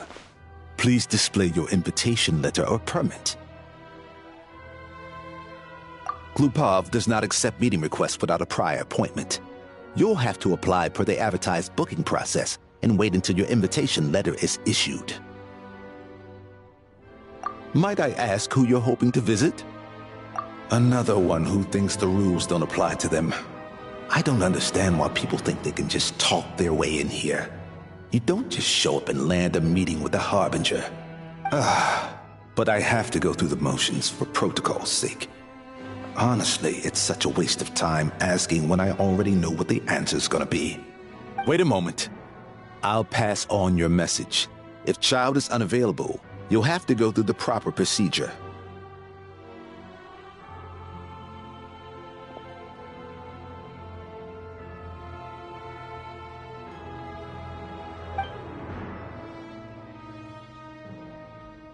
Lord Child is a busy man. He's probably not in Glupov at the present.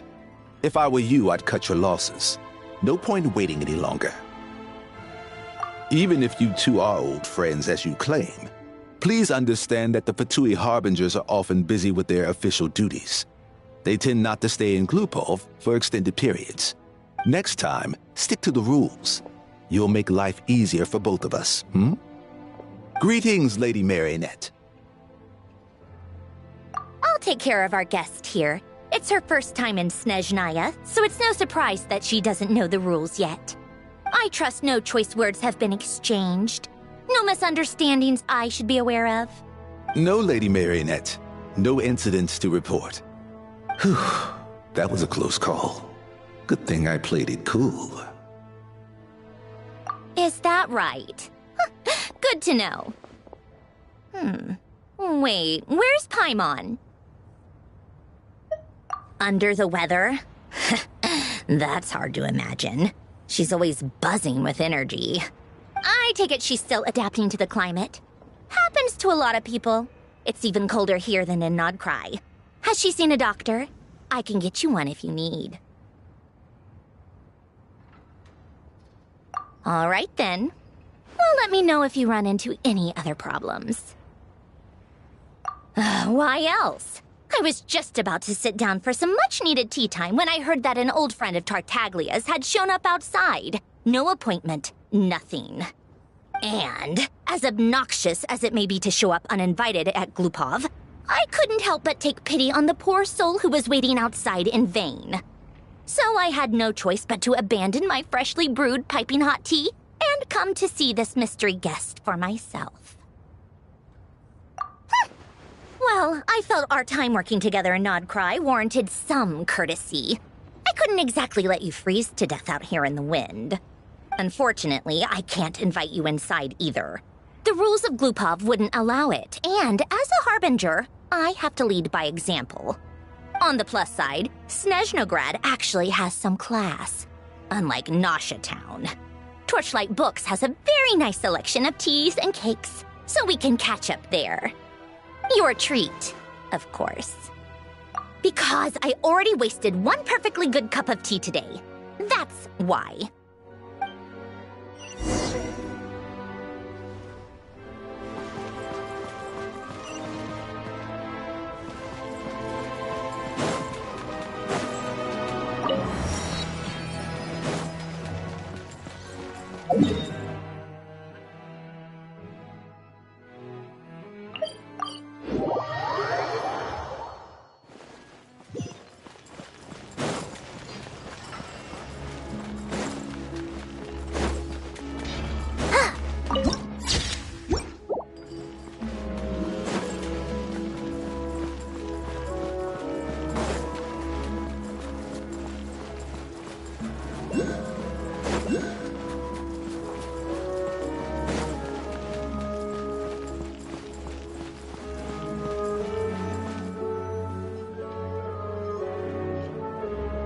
I've ordered for the both of us.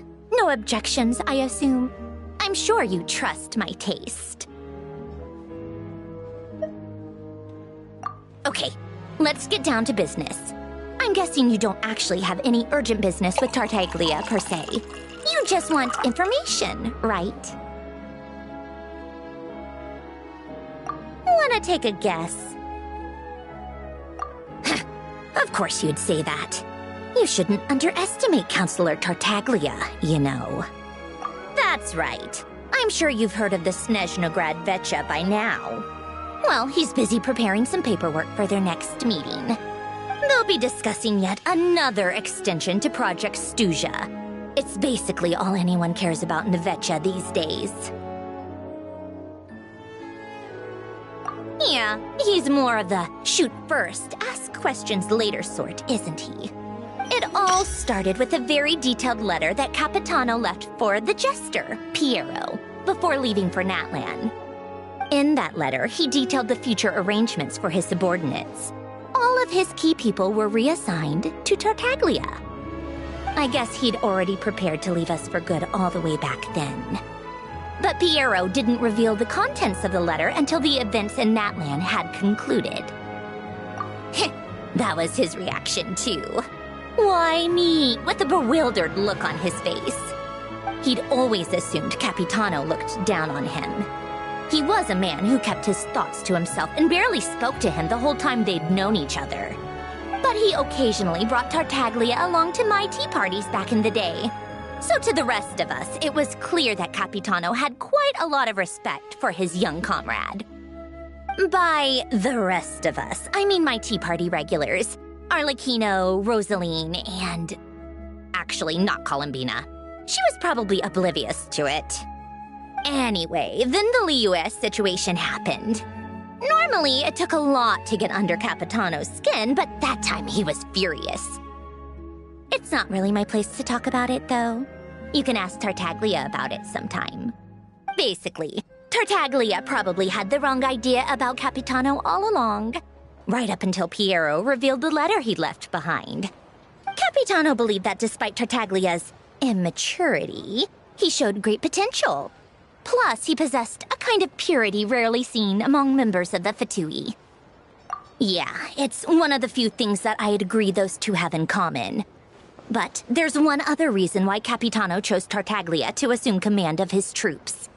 He knew that after he was gone, several of the others would swoop in on his army like vultures.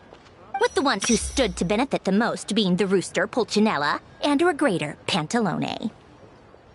Once they divided Capitano's troops between them, they'd be more powerful than ever. No one would be able to stop them. So, you can see why Capitano chose to hand that letter to Piero, right? Exactly. Piero also needed to back a Harbinger as soon as possible. And, all things considered, Tartaglia was the best choice.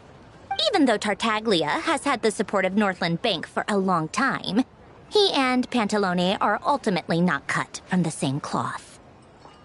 I'd say Capitano made a good judgment call. Anyone else caught in this situation would probably feel like they'd been hung out to dry.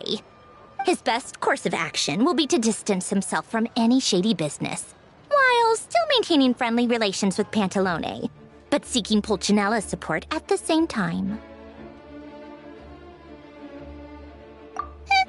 What's the point in having a tea party if you don't spill a little tea?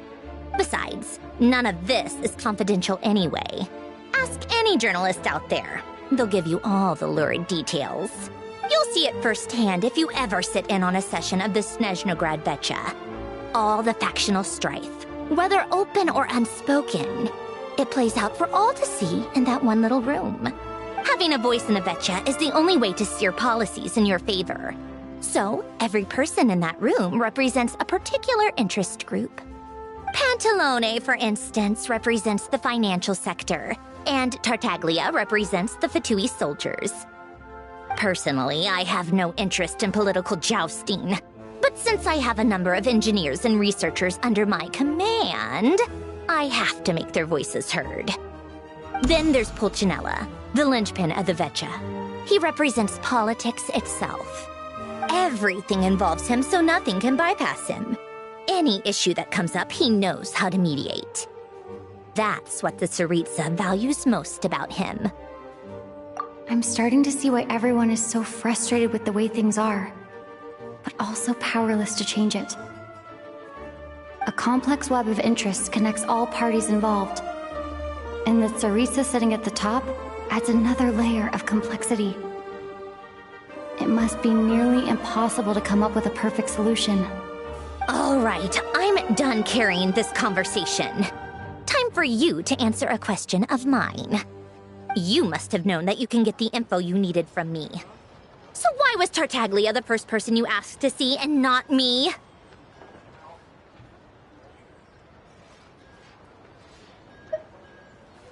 Huh? Jealous? As if.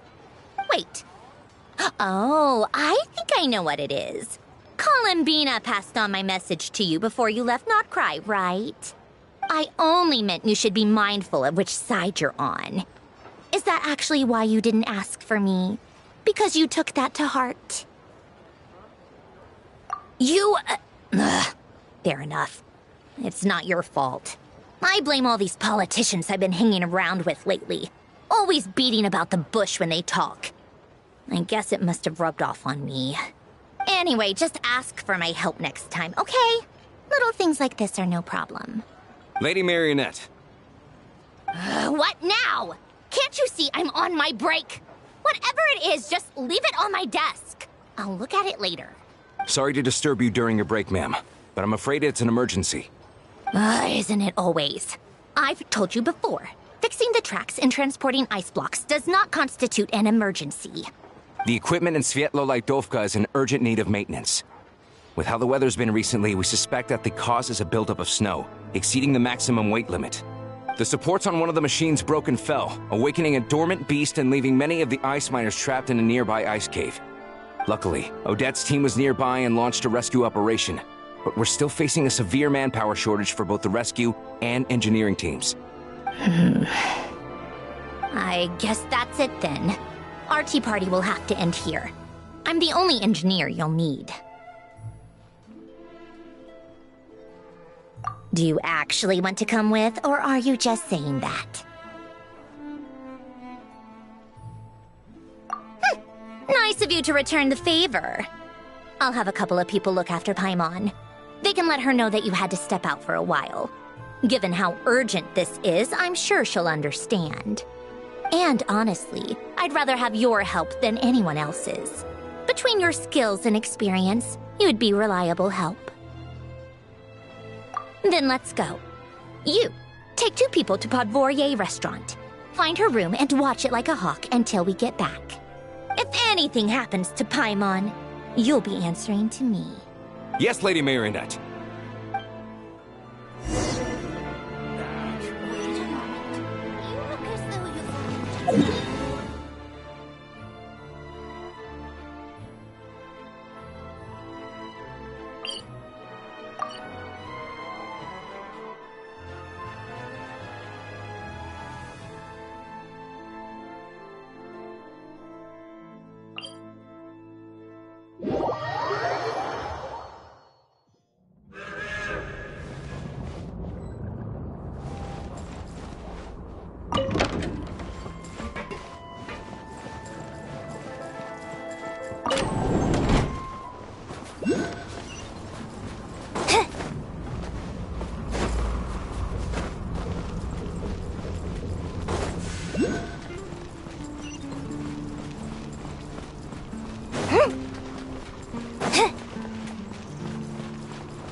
They weren't exaggerating. This is really dangerous. It's a good thing only one of them broke. From what I've been told, most of the trapped miners are over in that direction. Yeah, you do that while I check the rest of the equipment. I'll evacuate the people around here as I go. Meet me back here as soon as you're done.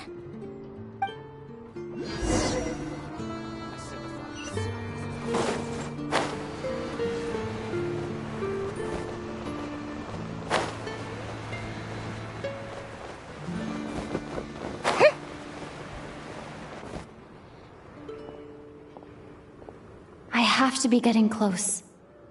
Don't go any further.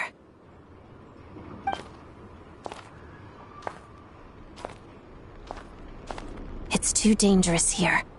There's a highly aggressive monster on the prowl. You need to leave, now. Ah, I see. You're the backup from Snezhnegrad. Well, I'm Odette. Good to meet you. Ah, so this is Odette. She was the first member of the VII on the scene. There are 5 people trapped in the cave. Monster type is unknown, and so is its location. Let's go. Every second counts.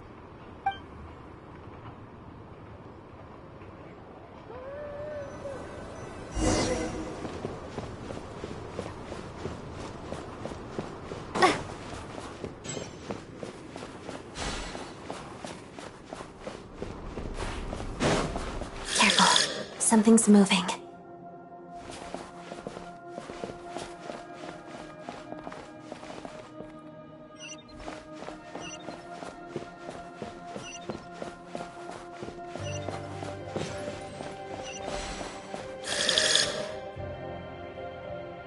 This must be the monster's shadow.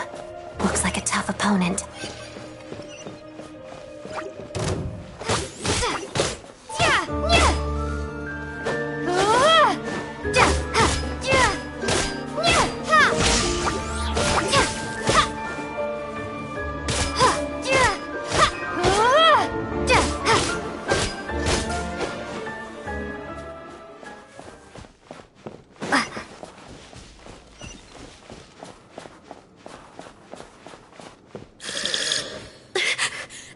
Stay back!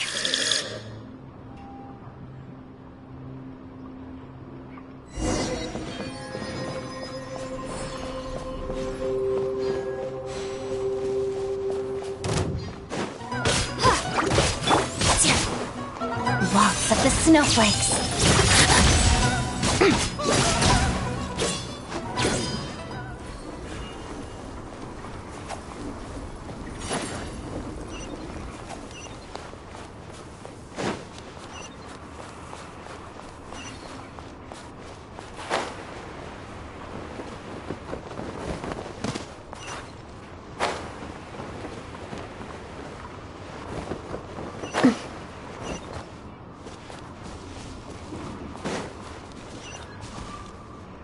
I see them.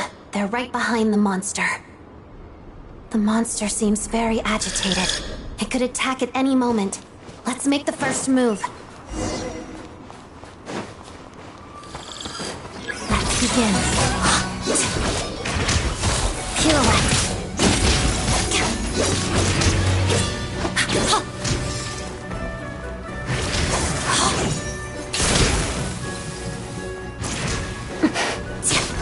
Together.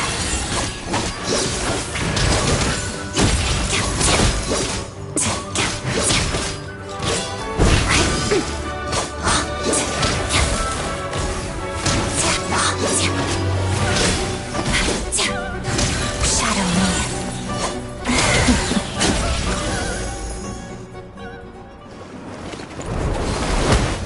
Oh, thank you for saving us.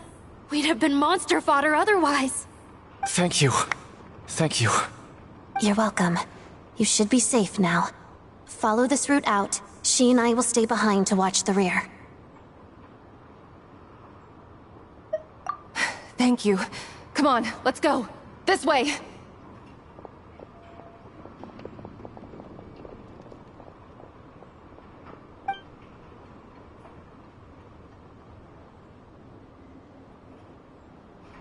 I've searched the area.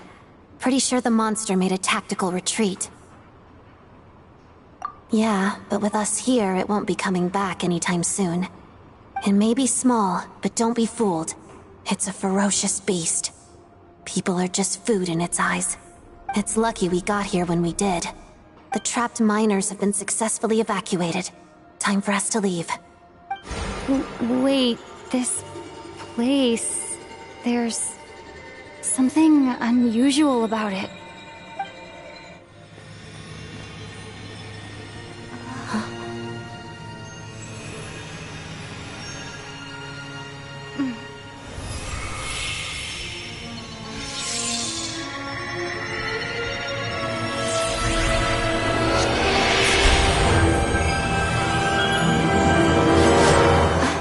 What is that? I don't know.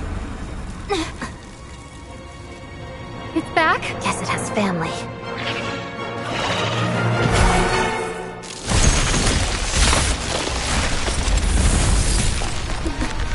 This way. Run!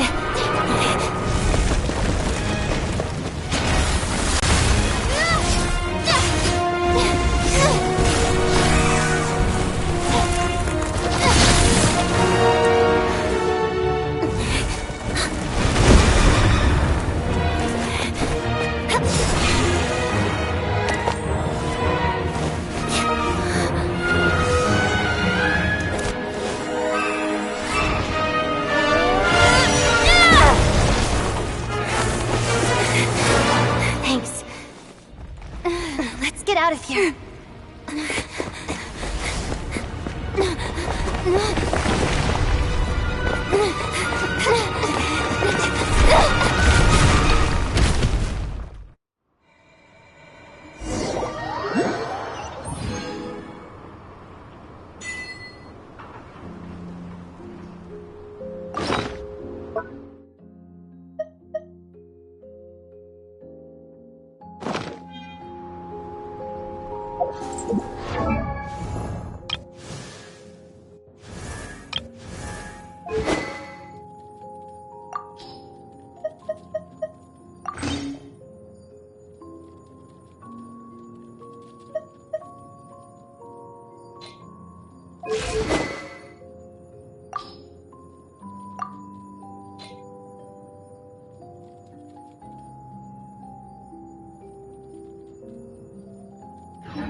Everyone's accounted for.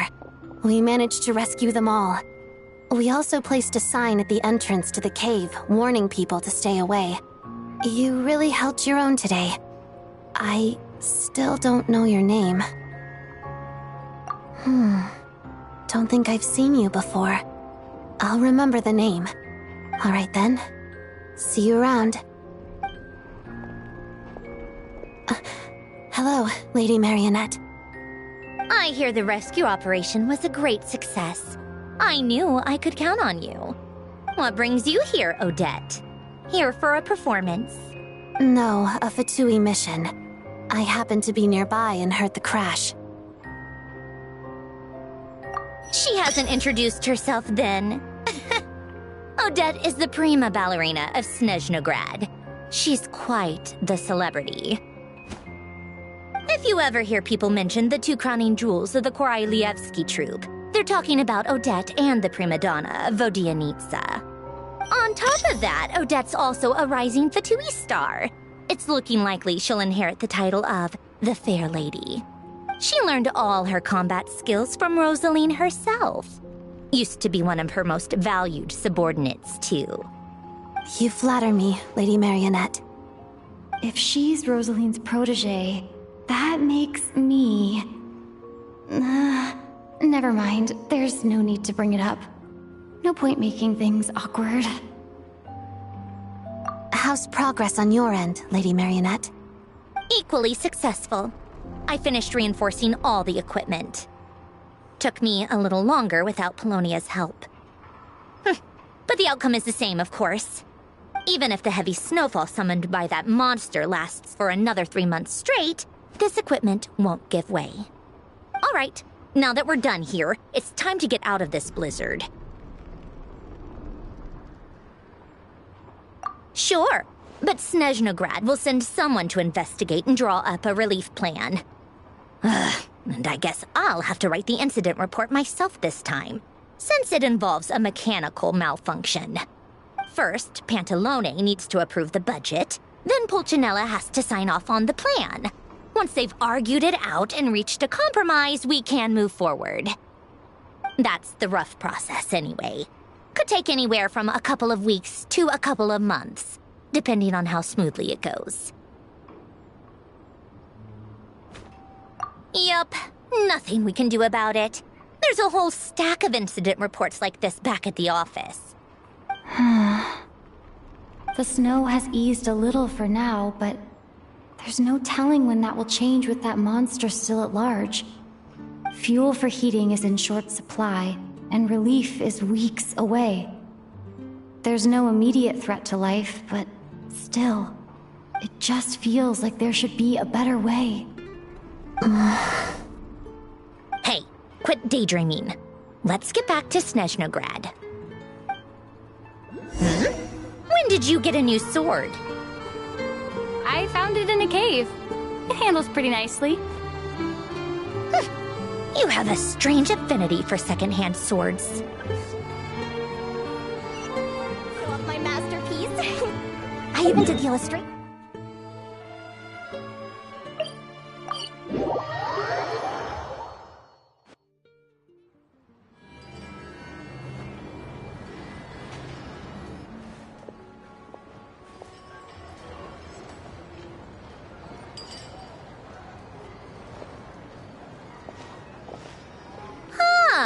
Well, if it isn't Counselor Tartaglia, Mr. Big Shot himself.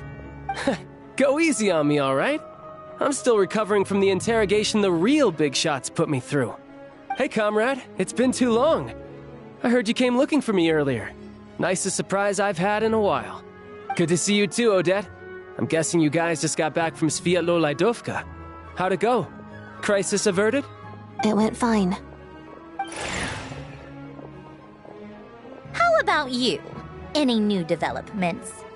Not really. Same as ever. Growing opposition to Project Stuja, and the usual rebuttals are starting to ring hollow. The results of the mock vote were pretty dire. Pulcinella was fuming. I've never seen the old man so angry.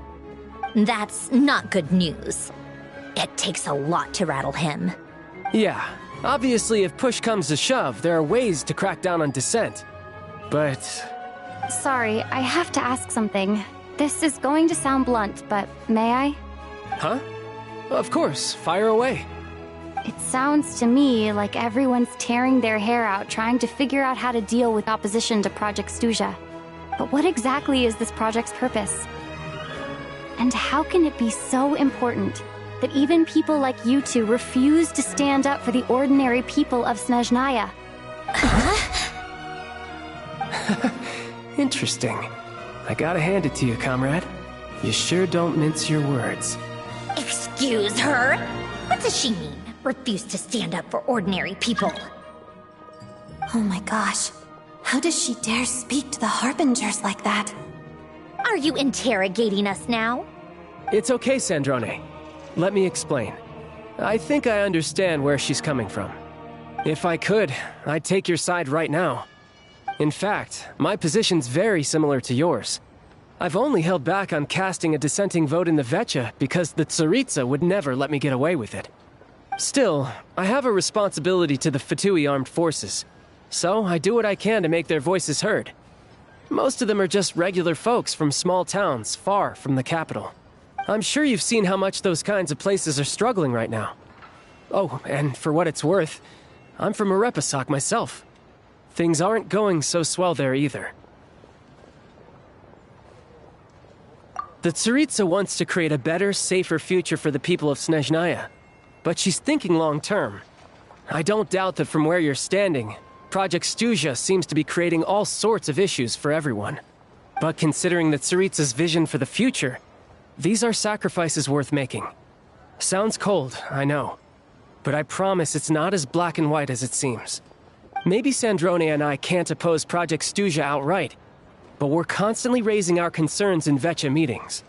And even though we can't put an end to it, there are plenty of other ways to make a difference. We're trying everything we can think of, and so is Pulcinella. I respect Her Majesty, the Tsaritsa, and trust her decisions. But at the end of the day, I'm still just a normal guy who cares deeply about my homeland. And my family, who all live here. There's no way I would ever abandon them. As contentious as things can get within the Vecha, there's no selfishness or malice behind it. Everyone wants to get through this period as smoothly as possible.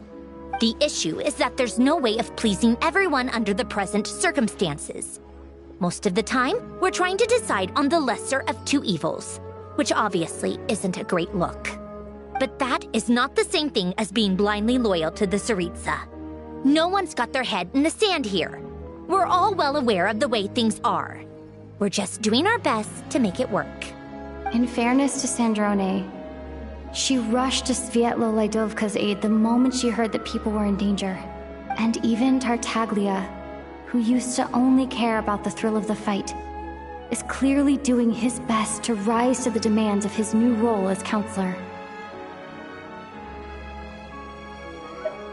Hey, come on. There's only so much we can say, so don't press us too hard.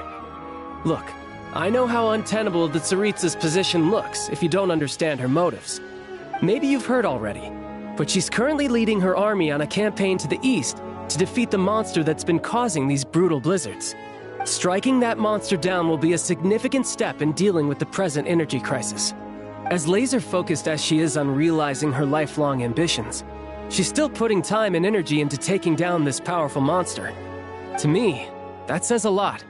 If she thought Snezhnaya and its people didn't matter in the grand scheme of things, why would she waste her time on something like this? Thanks. I meant every word I said, though. I wasn't just trying to placate you.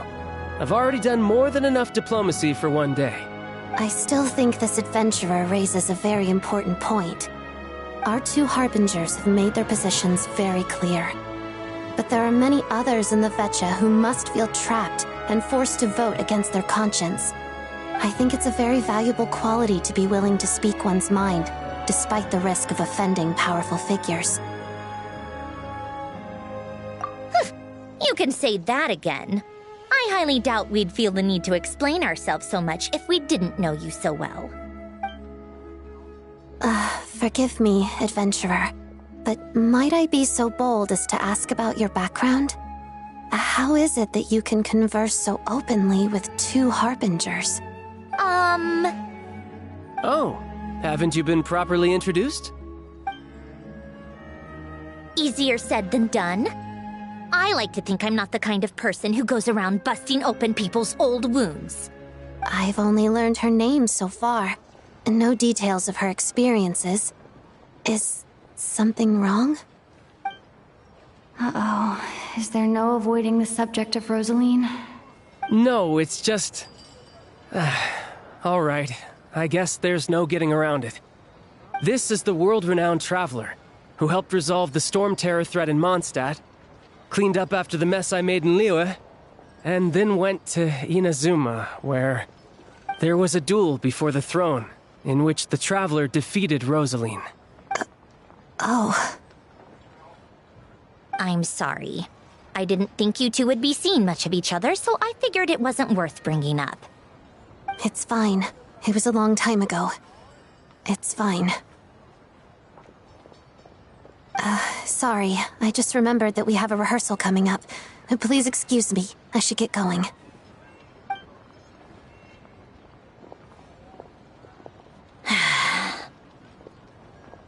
I've mentioned this to you before, remember? She was Rosaline's most valued subordinate. But they didn't actually get along.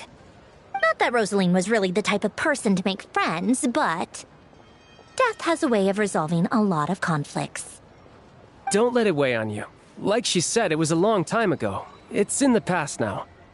Odette has a very different personality from Rosaline. Give her some time. I'm sure she'll work through it. Oh, by the way, where's Paimon? It's not like her to hide away. She hasn't been feeling well, so she's resting at Podvorier restaurant. I got a couple of my people to look after her while we were gone. Oh, right. Sorry to hear that. Poor thing. Reminds me of when Tonya was little. She really felt the cold back then. Used to get ill all the time. I felt so bad for her seeing her lying in bed, coughing. She was so mature for her age, though. Whenever someone came to visit her, she'd greet them with a smile and would never complain. I'm sure Paimon's a good kid, too. You're a little short on manpower, right? Let me have a couple of my people take over for yours. I'll send my most capable and reliable. They'll make sure Paimon can recover in peace. Well, that would be great. Your people are more qualified. Hey, don't mention it. I'm sure you have things to do. Hopefully this takes a load off your mind. So no more accusing me of not being on your side, all right? Already? That was quick.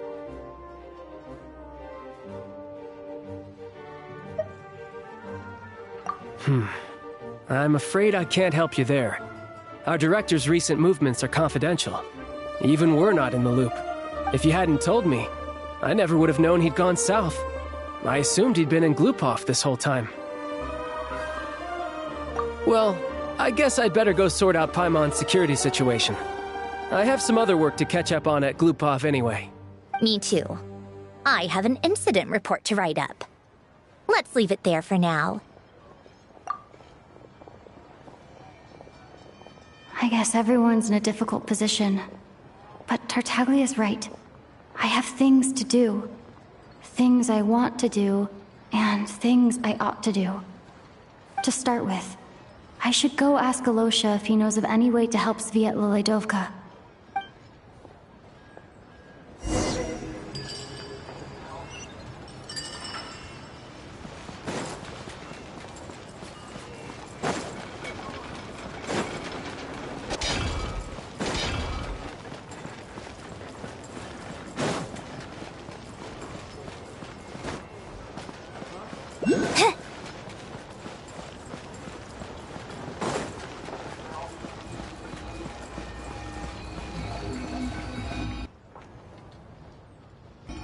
How strange. This sword seems to be vibrating of its own accord.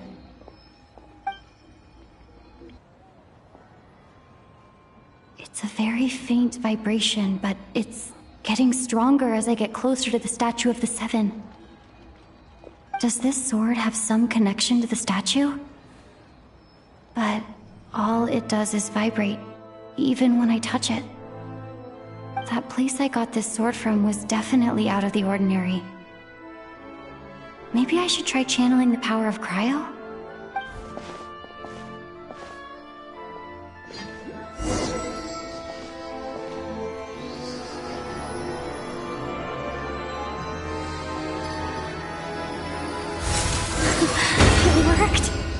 There really is something special about this sword.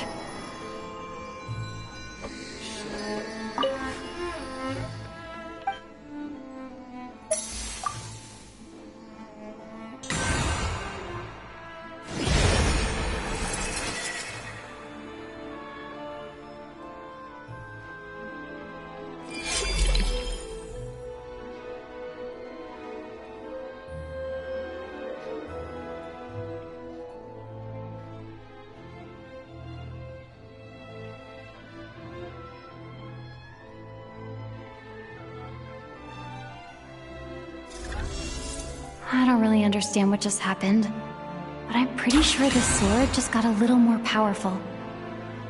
I'll have to try the same thing again when I come across another statue of the Seven.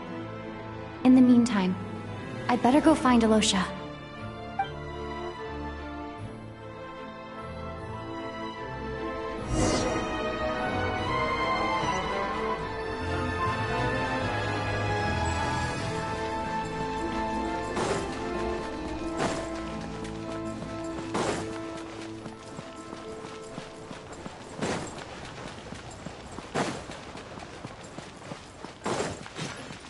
I want to see the Seven Princes save the fugitive Domovoy princess.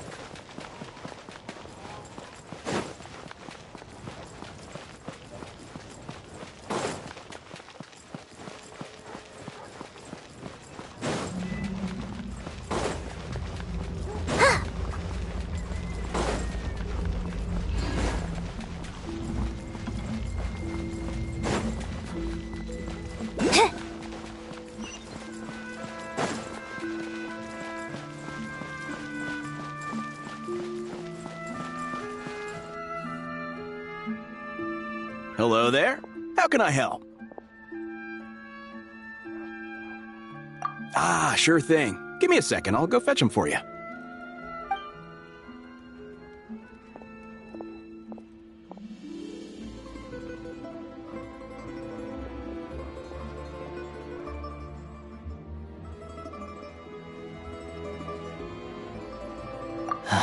It's a familiar story. I've had similar experiences. Although Snezhnegrad doesn't deliberately delay or withhold relief, those first few days of waiting for help are always the hardest. It's a fundamental contradiction. If emergency relief can't be delivered in time, what's the point in even calling it emergency relief?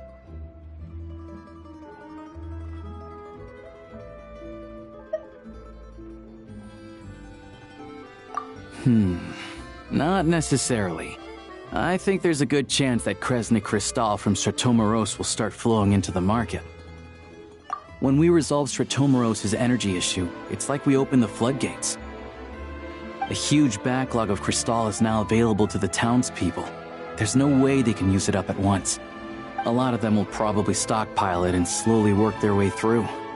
Probably a good idea, since energy prices are only going to keep rising. But there will always be people who urgently need Mora.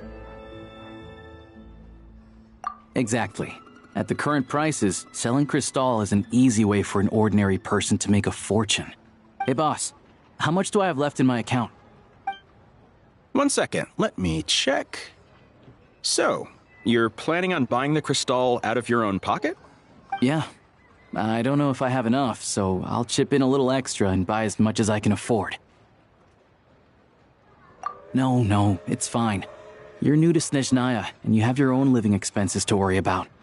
Besides, you're already providing the train. Here's your Mora. See what you can find at the market. But I doubt there'll be much Crystal left. Yeah, well, can't hurt to take a look. Let's see. Huh?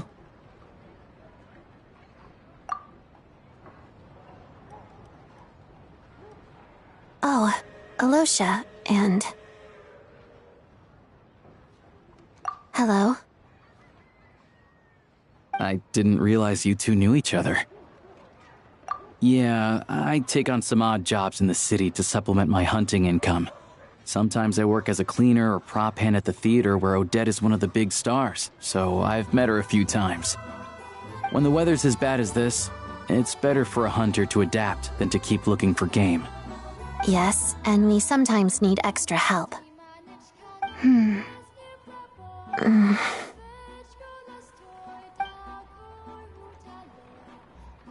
Wait, why is the atmosphere so awkward?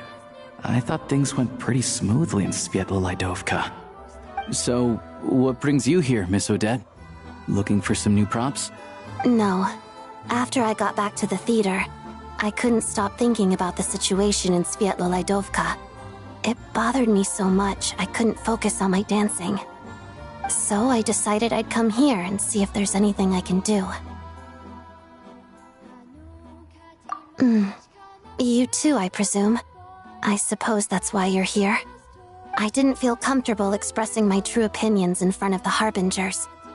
Not least because ordinary Fatui like me don't even know what Project Stuja is all about. Without knowing the full picture, I can't make sense of it. And at some point, if things aren't making sense to me, I can't just keep going along with it. So many people feel the same way. They wish they could do something, but all kinds of reservations hold them back. Explains why groups like the Roadcott are springing up to fill the gap. Yes. Well, that's one option. But there are risks to consider with organizations like that. The Fatui does not encourage their activities. Right, because things can get out of hand, and it's hard to hold the right people accountable when they do. I've heard about a few cases like that. Sandrone said Odette was on track to inherit the title of the Fair Lady. If so, she'll be able to find out what Project Stuja is really about. Still, it's probably a little soon to ask her about that. There may be more to the story. What's on your mind?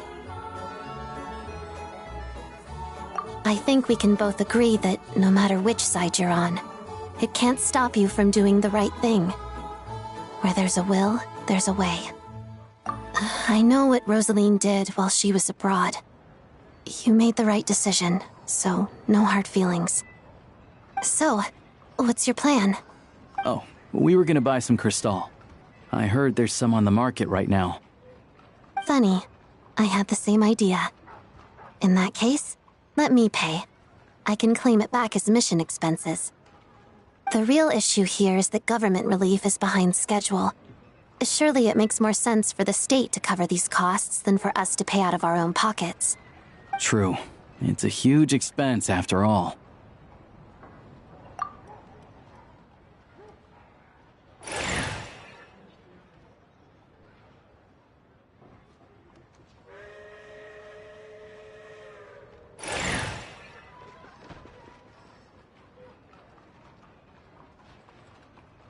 Let me see. I'll take it all, please. And I'll be needing a receipt. Right. Choose mission budget under the expense category, but be sure to specify emergency rescue operation in the description. Otherwise, the normal reimbursement limit will apply. Let's book this train. Regulations say that if we need to transport Kresnik Crystal during Project Stuja, extra carriages can be added 1 hour before departure.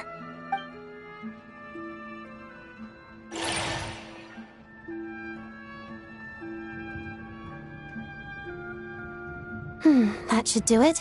The train will be escorted to its destination by Fatui guards. This is my first time seeing you handle Fatui affairs, Miss Odette. It seems you're as skilled an officer as you are a dancer. You flatter me. It's only because I've been doing both my whole life.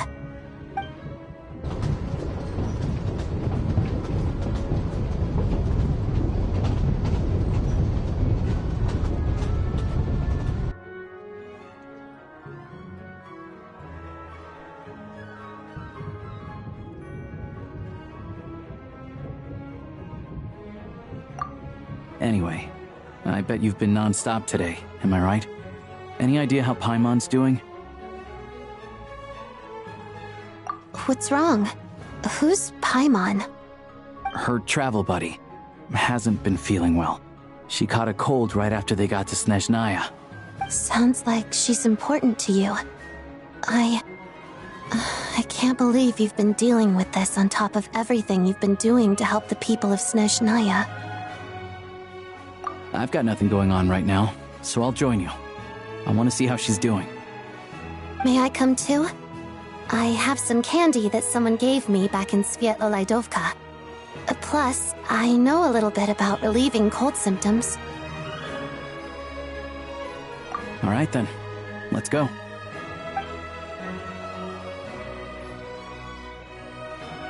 I still don't know what the deal is between these two, but at least the tension seems to have vanished. A good sign, hopefully.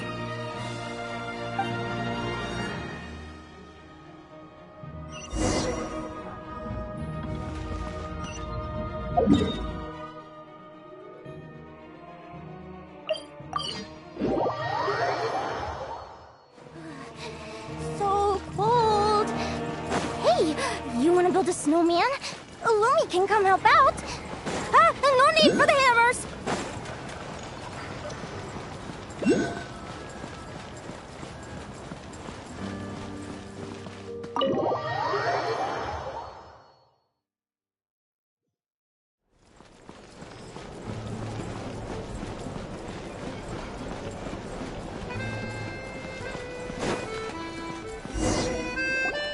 Hello. Sorry, but there's a sick person recovering in this room. Can I help you? What happened?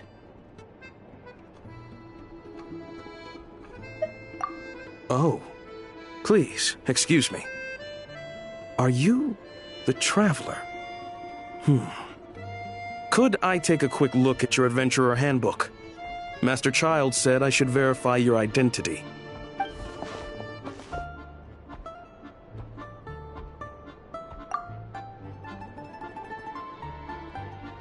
Ah, it's really you. Sorry for the inconvenience. We're under strict orders from Master Child to keep this room well guarded. At the same time, we can't interfere with Podvoye Restaurant's business. That would only seem all the more suspicious and draw unwanted attention to this room. Besides myself, a few of my colleagues are stationed in and around the restaurant, in plain clothes, of course. Rest assured, you're in safe hands. I didn't expect such a high standard of protection. Well, Master Child handpicked us for this special assignment. We're not about to let anything go wrong. Anyway, I won't keep you any longer. Please, head inside.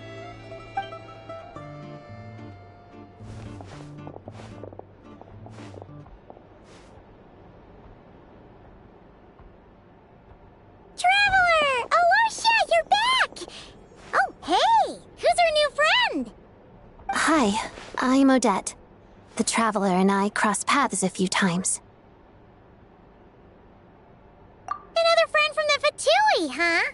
You're practically a member yourself by this point. Paimon's definitely on the mend. We should be back to our usual travels in a few days' time. Seems like that doctor was right. It's just... Paimon's limbs are still feeling a little chilly. I have just the thing. Whoa! What's this? Is that a flame inside an ice cube? Wait, is this real ice? How's it not melting? And how does the fire keep on burning? All keen observations. You're right. This is called core ignis. Whenever I've caught a cold in the past, I found I recover much more quickly if I place this by my bed. You're welcome to borrow it. Awesome! Wow! It's so nice and warm! Oh, it's like magic. Your name was Odette, right? How did you two meet again? Looks like she's in pretty good spirits. That's a relief. Any progress with your investigation yet?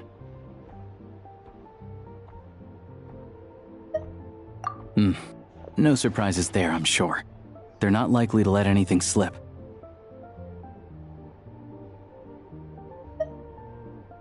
The Rokad, huh? Let me think. Members of the Rokad keep their true identities hidden, but I think there might be someone I can introduce you to. Leave it with me. Meet me at the Korolyevsky troop tomorrow, and I'll tell you how it goes. Would anyone like a drink? I'm gonna head to the bar. Paimon will have... maybe some hot milk? Yeah. Paimon's in the mood for something warm. Enough with the secret chat, you two. Let's catch up properly in a minute. Paimon wants to know everything that's happened today. It'll be kind of like tabletop troop. No reason why listening to a story can't be an adventure.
You made it. I've got some tickets, and I managed to set something up with the Rokot. It'll have to wait until after the show, though. Happy to stay and watch? I doubt you've seen the Korolyevsky troupe on stage before. Pleasure.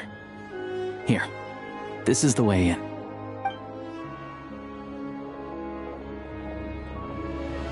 Please present yourself for a routine inspection in accordance with theater regulations. Thank you.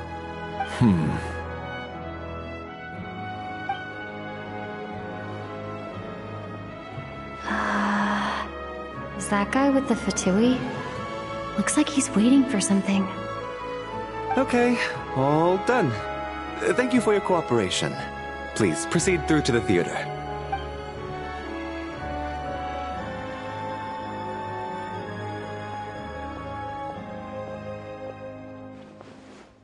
What's up? Everything okay? Snezhnaya's business and political leaders are always passing through here, so it makes sense that security's tight. Still, it's a little unusual to see the Fatui's Armory Palace guard here. You saw him, right? The guy right at the back. Strong, silent type. His name's Valeri. He's part of the Special Assignments Battalion, but I only ever see him here for one thing: to look for a guy named Mitya. Supposedly a researcher, though he never seems to put much time in at the office. The theater is one of his favorite places to hang out when he's playing hooky from work. But that's not for us to worry about. Let's go. The show's about to start.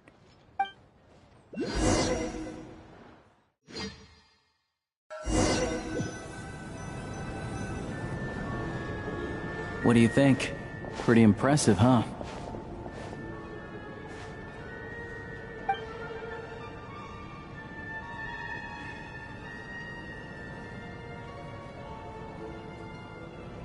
Oh, the one in Fontaine? I hear it's iconic. Never seen it for myself, though. Here we are, just in time. Sorry, coming through.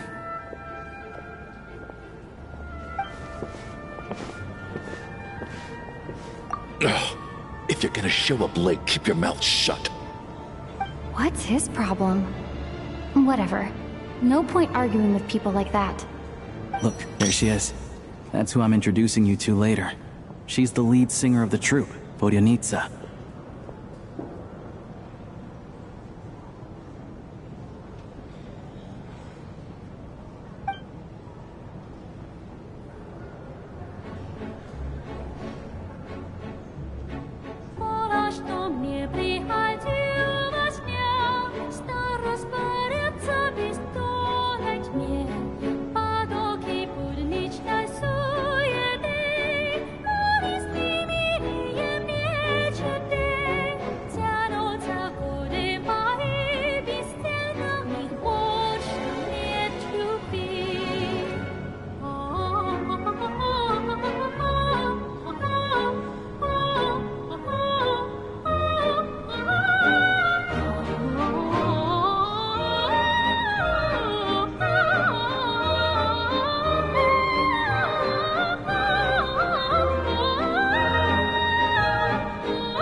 This leads directly to the green room.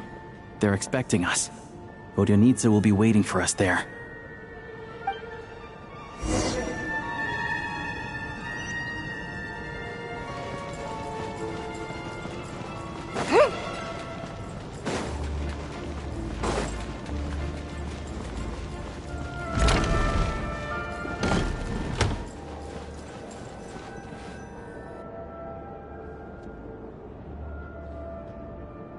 Hey there. Excuse me. Ugh! Can you believe it? I am so mad right now. Come in! Oh, it's you two. Huh? You know each other? Oh, wait. Is this who you were telling me about? The one you met yesterday and couldn't stop thinking about? I never said that. Yes, you did. Why are you denying it? It was right before I went on that rant about the moody factory owner. Oh, I remember it so clearly. Might I ask what brings you two here? Oh, I just brought her here to see the show. And when it finished, she was full of praise for Vodyanitsa's performance. So I thought I'd try my luck, see if we could get the chance to chat for a bit. Maybe get an autograph? You work here. You of all people ought to know that's against the rules. It's not what the green room is there for. Oh, what's the big deal? Come on, don't be shy. I can give you an autograph. You can take a picture too if you want. Do as you please. I finished all my shows for the day. I'll leave you to chat.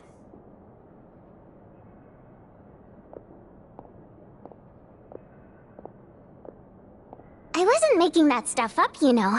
Odette's just too proud to admit it. She thinks very highly of you, and so do I. You did the right thing in Svietloladovka. We're good. Odette's out of earshot. I'll lock the door. Confidentiality, of course. The Rokot is very strict on that. Whoa, Alosha! Not out loud!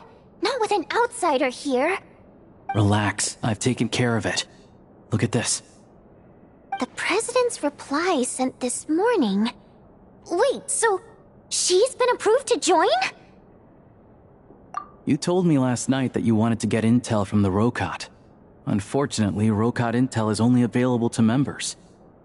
But ever since you set foot in Snezhnaya, we've been working together.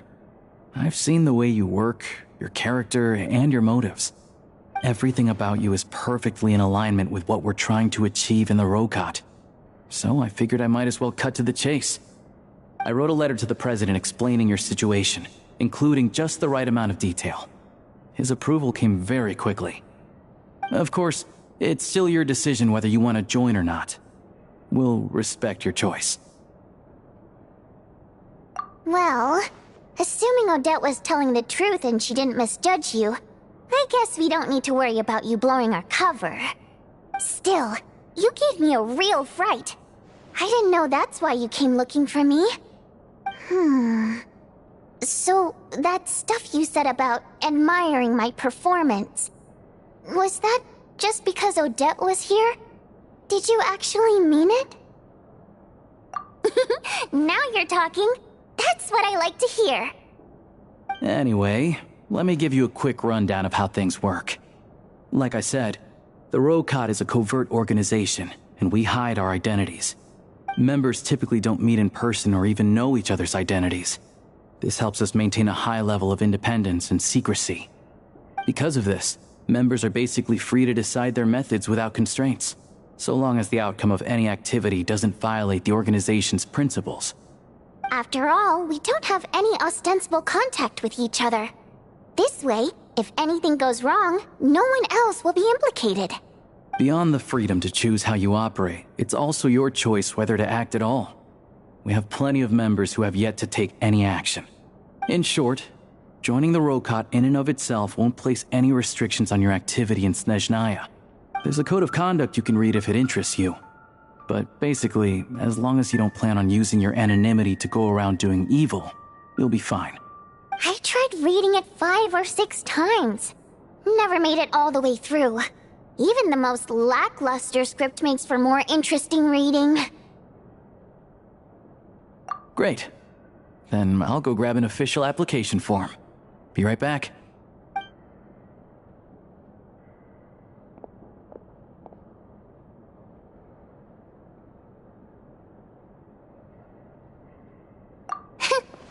Well, Alosha has this pet dog, you see. His name's Tagarin, and this one time, Alosha brought him backstage. Tagarin took quite a liking to me, so I played with him for a little bit and fed him some treats. Then, the Rokot was out on a mission one day, and even though we were all in disguise, Tagarin recognized me right away.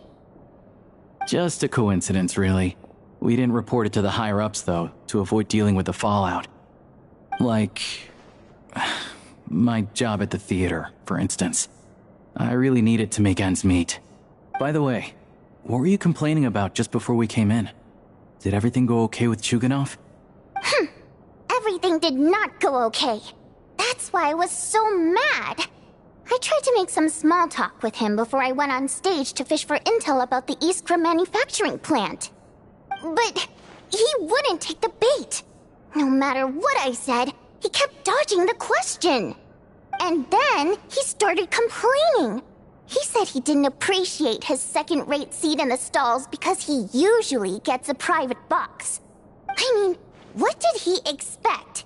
Everyone knows that if you want a box seat, you buy a ticket well in advance. But instead, He sends me a letter the day before the show, when we're practically sold out! I had to juggle things around just to get him a half-decent seat, hoping he would appreciate the gesture enough to share some information. But nope, he didn't give me anything. Yeah, meeting Chuganov in person has definitely been a disappointing experience. Oh, you probably don't know who we're talking about, do you? Chuganov was that older guy you were sitting next to today. I'm sure he didn't make a great first impression on you either. To the citizenry, he's a family man and a kind boss. But our interactions with him tell a very different story. It's one thing to ask for a favor, but he acts like it's his right. He always expects special treatment. Take the ticket situation, for instance. I've actually gotten him a private box in the past. But not only was he not even grateful, now he's acting like I've sold him short this time. Not to mention that he's never paid for a single one of his tickets. And another thing, if he's such a big family man, why doesn't he bring his wife and daughter to see the show once in a while? I've never seen them here, not even once. Calm down, Vodyanitsa. If you won't do it the easy way, we'll have to try the hard way. But first things first. Here's your application form. Go ahead and fill it out.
Excellent.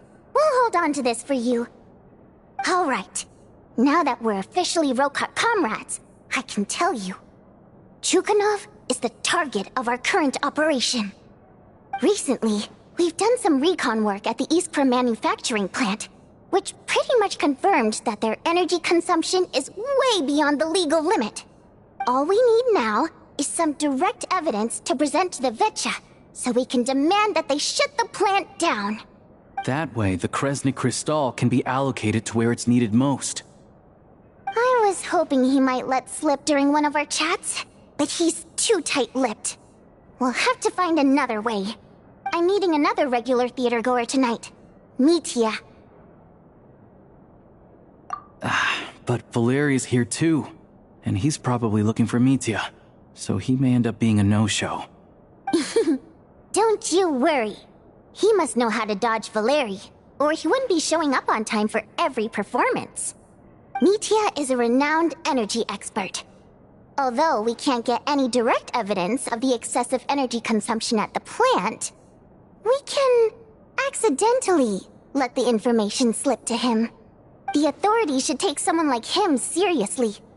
So if he starts raising questions about energy use at the Iskra manufacturing plant, there will be a proper investigation.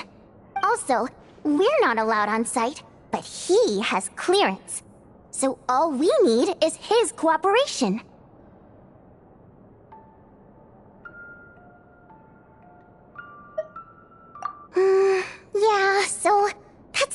thing we're trying to figure out. Though I think we're far less likely to make any progress on that front. Still, I hear that Mitya is a bit of a chatterbox. So, who knows? Maybe if we catch him in the right mood, he'll let something slip. What do you think? Sound like something worth your time? Okay, in that case, you guys find a seat somewhere nearby. Pretend you're a couple of buddies there to eat, and keep your ears peeled for useful information. He's a huge fan, so I doubt he'll have his guard up around me. But you two need to be convincing. If he suspects anything at all, he might stop talking. Sure. Don't worry. We'll make a believable pair of buddies. Perfect! You've sold me already. Now, help me tidy this room up a bit before we head out. Okay. What needs tidying? Everything!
We come here often, so we shouldn't stand out.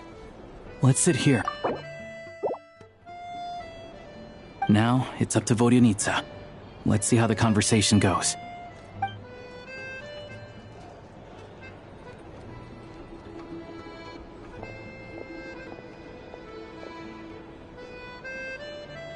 Mr. Mitya! Over here! Over here!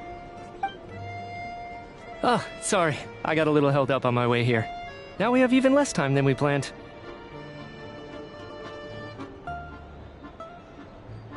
Go ahead and order some snacks and drinks. Whatever you like. Let me see. According to my schedule, we still have 25 minutes left. You're really pressed for time today, huh? I was imagining this would be a leisurely chat.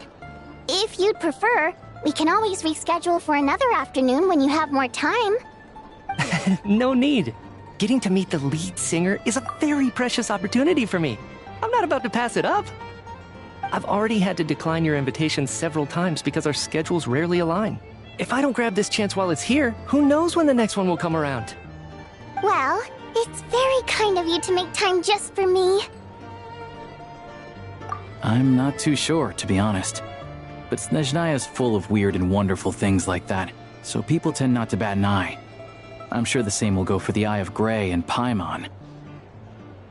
The reason I invited you out for tea and a chat today was to get some feedback from a true fan of the theater. Well, I genuinely have nothing bad to say. No matter how many times I hear you sing, it never gets old. It always seems fresh and new somehow. Maybe it's because the more times I listen, the more details I notice. Or maybe you simply improve with every performance, delivering it better each time. Thank you! I'm delighted to hear that! Could you give me any specific examples?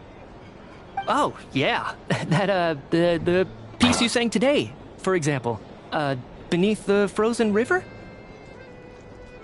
Hey, what's with you? I'm just praising a good performance. I always used to find that such a bleak and lonely song. But the more you listen, the more you realize that it's not as cold and nihilistic as it appears. When you really dig down into it, there's a certain level where you're surprised by the emergence of hope. Wow, I'm impressed. I didn't expect you to pick up on that. Actually, I only tried out that angle after talking with the composer. Still, Beneath the Frozen River wasn't on today's program. Oh, really? But it's a classic. You sing it every time. Almost every time. Oh, well then, let me say a few words about that other all-time classic, Flying in the Wind from the Mountain Sparrow. I didn't sing that one today either. My voice wasn't quite up to it, so I switched it out at the last minute. Oh, but, Sorry, Mr. Mitya, but you were at the theater today, yes? Of course I was. Remember? I said hello to all the troupe members before the show started. You, Odette, and the others. So what did Odette sing today? Elegy of the Snow-Winged Goose, of course. Correct. I see. You find my singing boring, don't you? That's why you don't remember a single song. Looks like I'll need to cut a few from the program next time. No, that's not it. I swear. All right. I'll be straight with you. I'm sorry. My mind was wandering as you took the stage today. I enjoy watching your shows because the exquisite performances stimulate the mind. It always sparks some inspiration for my research. So, whenever I get stuck at work, I come to the theater for a change of pace.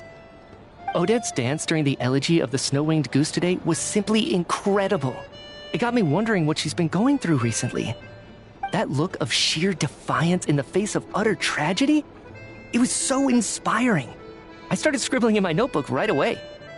Not that I made a ton of progress in the grand scheme of things, but I still think it was productive. By the time I snapped out of it, the entire show had finished.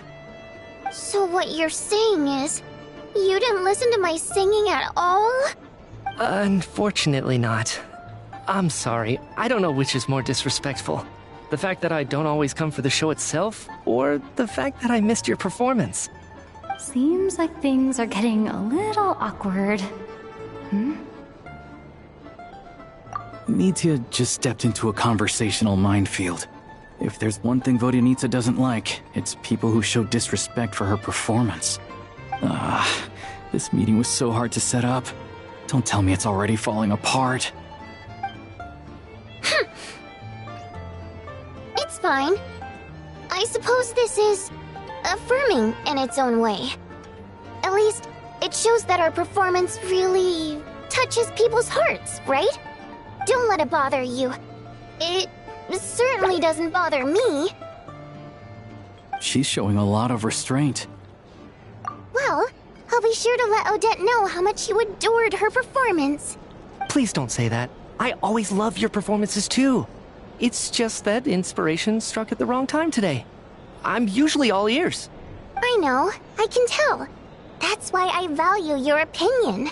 I'm sure some people can't stand it when others praise their coworkers right to their face, but not me. No, sir. Fair enough. I still feel kind of bad, though. But you know what I really can't stand? People who only show up to the theater to pretend that they're cultured. Makes me sick to my stomach. Oh, yeah, 100%. There are too many of those people around. By the time they're walking out the door, they've forgotten all about the show. What's wrong? You look furious. I don't know if you've heard about the boss of the Iskra manufacturing plant. He isn't even a theater investor, but he always demands the same privileges as actual investors. Box tickets only, premium drinks, even the right to request specific songs. Well played, Vodyanitsa. Seems like she's harnessing her rage to steer the conversation back on track. Now that you mention it, I've interacted with that guy before. I gotta say, everyone holds him up as an example of a benevolent businessman, but I don't know. I don't see it. Yeah, he couldn't care less about what's happening on stage. He's just there to flaunt his social status. I hate that I have to prepare programs for guys like that. What's the big deal with that factory he runs anyway? I asked around a bit and heard some pretty shocking stories. Sounds like he's just another greedy capitalist. Oh, really? Yep, the things people are saying are pretty damning.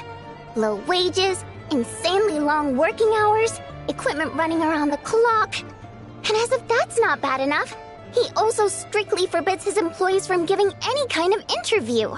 Project Stuja has now been extended so many times, we're at the point where crystal rations for the common folk are barely enough to survive on.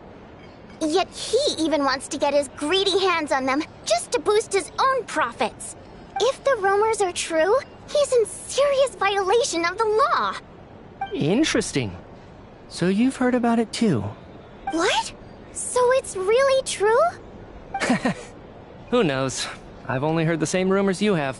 But there's no smoke without fire. The Rooster's been coming down on us hard lately, demanding that we track and trace every single batch of Crystal. My coworkers in the Department of Energy have been tearing their hair out over it. The Rooster? I didn't realize he cared that much. Yeah. Even though there are no restrictions on Crystal trading, the poor will wind up freezing to death if we let the rich buy as much as they want. That's clearly unfair. Looks like we'll need to arrange an investigation into the Iskra manufacturing plant as soon as possible. I never knew you kept up with current affairs beyond the theater, Miss Vodyanica. You really have a heart for the common person. Most Fae in your position have long been indifferent to the plight of humans. Well, those of us who choose to live in human cities are naturally going to pay attention to any significant upheaval.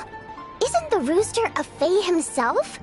I'm just surprised to learn that even someone with as much experience as him is getting so stressed out over Project Stuja. What is the end goal of this project anyway? This is it. We're finally going there. I'm sure Mitya can sense on some level that she's fishing for information. But since their conversation is so relaxed, he might just let something slip. It's stressing me out too. If I'd only made better progress with my research, things wouldn't have dragged on this long. Oh, so your work is related to Project Stuja? That's right. The Armory Palace needs a brand new energy source. Not the power of the Light Realm and not elemental energy. Right now, the only thing that meets the requirements is the power contained within stellar linchpins. But harnessing that power is costly. Each step of the process requires enormous amounts of Kresnik crystal, from extraction to quantification to attempts at conversion. Progress has been painfully slow, and the team is getting burned out as time goes by. Sometimes, I see people staring into space as if in a trance. Could it be that this new energy source has side effects? No, it doesn't affect us, because the energy is used for... Okay, I got it. Stop choking me. Sorry, I can't talk about that. I think we're all just exhausted. We've been working ourselves to the bone for so long, with so little progress to show for it. It's no wonder people are struggling to stay motivated. Seems like I owe you an apology. I shouldn't have gotten so mad at you for not paying attention during the show. Don't worry about it. I count myself lucky, to be honest. I don't envy the people who work closely with the Tsaritsa herself. I'd much rather be in my current position. At least I don't have to shoulder any major responsibilities. So they're trying to develop a completely new kind of energy. Yeah, censored by a scarf. Who would have thought? Oh, dear. It looks like my time is up. I'm afraid I have to leave. I'm so sorry. We ended up barely talking about the theater. That's okay. It was a pleasure chatting with you, really. Let's make up for it next time. Yeah, hopefully once the work pressure eases up a little, I'll be able to focus more on the performance, and then we'll have more to discuss. We touched on some confidential issues today. I'd be grateful if you could keep it between us. That could have gone worse. Nice job. Why was Mitya in such a hurry to leave, though? Sorry, routine inspection.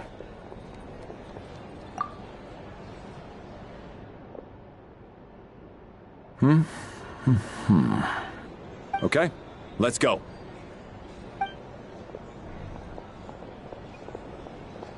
So he wasn't rushing to get back to work.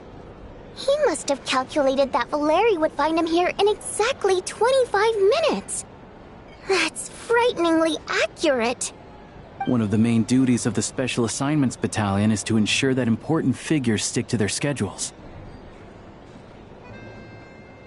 All right, time for us to get going too. Excuse me, check please. We'll settle our check too then. Oh, hello there. Mr. Mitya paid the check before leaving. He also asked me to pass on a message. He said it was an honor to share his tea break with Miss Vodyanitsa and her two friends. Wait. So he knew we were here all along? This raises a lot of questions. Did he deliberately mention the new energy source so that we'd overhear it? Maybe his work isn't confidential after all. Maybe the key here is the purpose of this new energy. I guess that's the next thing to look into.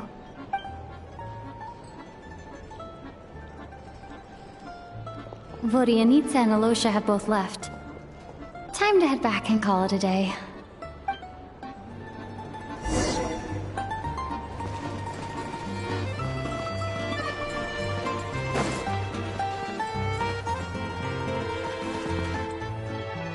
You're back! Here pretty early today.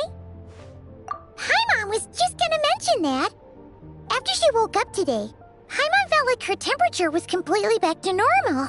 But her strength still hasn't returned. Still, there's some good news. Paimon thinks she might have figured out the source of the problem. It's like there's some kind of mysterious power affecting Paimon. Paimon's never felt this way before during any of her travels. She only started feeling this way since we arrived in Snezhnaya. That's right. The Armory Palace needs a brand new energy source. Could that have something to do with this? What is it? You're making that face again. You know, the one you get whenever you have a light bulb moment?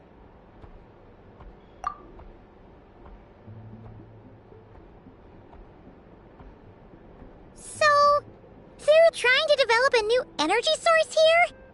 And you think that might be why Paimon's feeling unwell? Well, Mitya denied that the energy they're researching has any side effects. Although, he did say that people working on the project have been having issues with their concentration and short-term memory. And even so, those are completely different symptoms from Paimon's.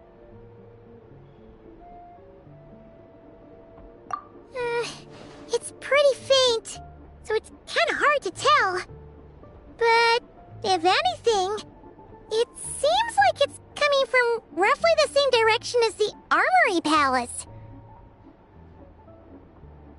Sure, Paimon's with you there. But how, though?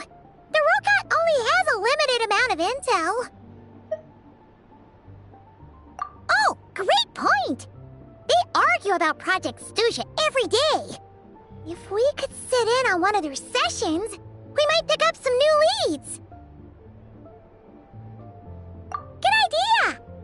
Oh yeah, while you were out, Paimon tried all the yummiest looking desserts in the Potforia restaurant. This one seemed right up your alley. So, Paimon saved some for you. Come try it once you finish writing your letter.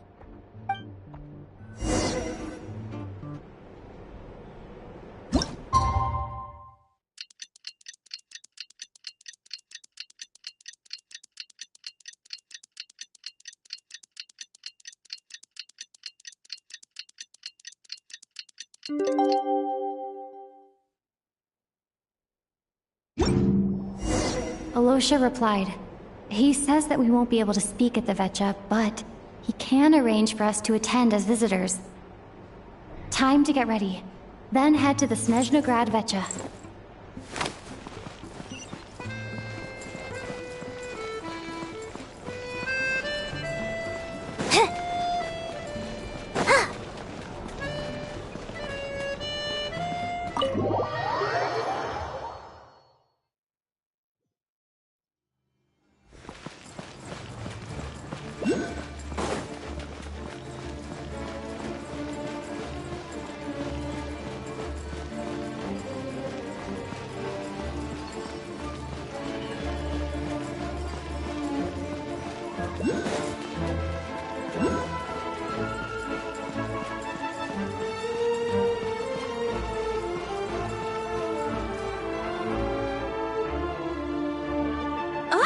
Miss Vodyanitsa, prima donna of the Korolievsky troupe.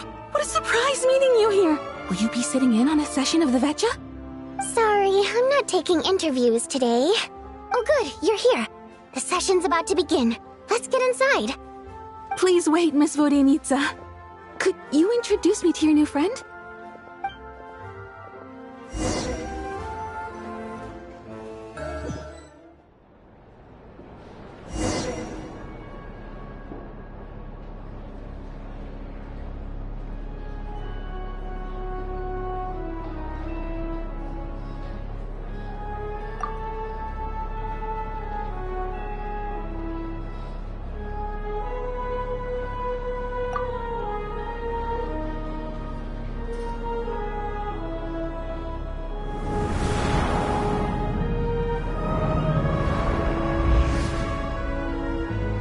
In summary, the energy management commitments made for the outgoing period have been delivered upon. Furthermore, both the production and consumption of Kresnik Crystal show clear signs of stabilizing. The relevant agencies have assessed the present circumstances and determined that the status quo can be sustained until the next period. For detailed statistics, I would refer you to the industry reports that have been distributed to all persons present. It should also be noted that while the recent blizzards have led to a significant increase in people's energy expenses, this is strictly a short-term phenomenon associated with a remotely located monster. Her Majesty the Tsaritsa is giving her full attention to this matter. We should have every confidence that it will be dealt with swiftly and conclusively. A financial report on disaster relief is also present in this report, courtesy of Pantalone. They cover the same old ground every single time. The rooster never seems to mind, but everyone else is getting tired of it. There's a general lack of trust. People aren't seeing any tangible benefits that affect them directly. Of course, none of that will be reflected in any of the reports on the table. Yeah, if it weren't for these hard copy documents, I could have at least made something up. Oh, don't mind me. I'm just out here trying to hit my interview quotas. Bring out the kvass. Ever read it? Best-selling newspaper in town. If I remember correctly, you guys don't even have a sales permit. You have to sell from stalls on the street. Okay then, best-selling street stall newspaper in town. Still counts. Order! We will now open the floor to the representatives. If there are no further substantive issues to discuss, we will then proceed to a vote on this motion. Snezhnaya has a long tradition of treating members of the Fatui armed forces and their dependents favorably. But recent surveys shows that Fatui families in remote areas have access to 15% less crystal than the average civilian family in Snezhnograd. It's been said many times before, but it bears repeating now. There needs to be a clear and consistent rationale behind how crystal is allocated, or we will soon face immense public backlash. Perhaps you wouldn't need to keep repeating yourself if you would hear me out for once. I say again, true consistency exists only in principle. In the real world, fairness is relative. You appear to treat resource allocation as a simple function of production and population. So what about when the equipment used in production breaks down? Have you factored that into your equation? And do you even know how long it's been since Snezhnaya last conducted a census? If I knew the answers to questions like that, I'm sure I'd be a very wealthy man. And I doubt I'd be going by child. I'd like to bring the focus back to the specific issue I raised. Or do you wish to deny that favorable treatment for Fatui dependents is our long-standing policy? It's easy to be a critic when there's no accountability. That seems to be a running theme in the anti-Project Stuja cohort.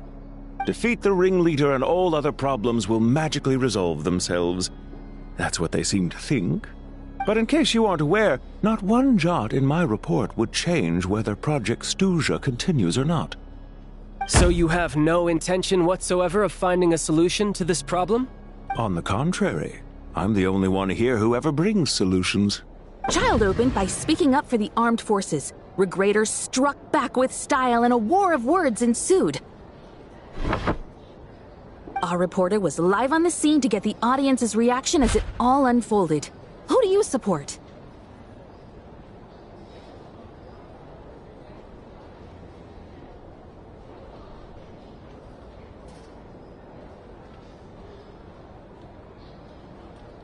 The people have spoken! Child received raucous applause from the crowd as he pushed Regrator onto his back foot with a relentless barrage of questions. It had to be seen to be believed. Now you see why they don't have a sales permit. However this reporter wants to spin things, I haven't forgotten that Tartaglia was representing the Northland Bank when we first met in Liyue. So, surely their relationship can't always have been this strained. You two are getting off topic. Let's focus on what the data is saying. Mr. Pantalone, may I speak on your behalf? Oh, please do. I'm more than happy to save my breath. Crystal distribution policy undergoes modifications with each new period. The ultimate goal being to find the most reasonable method of allocation, which I believe is what Mr. Tartaglia also seeks.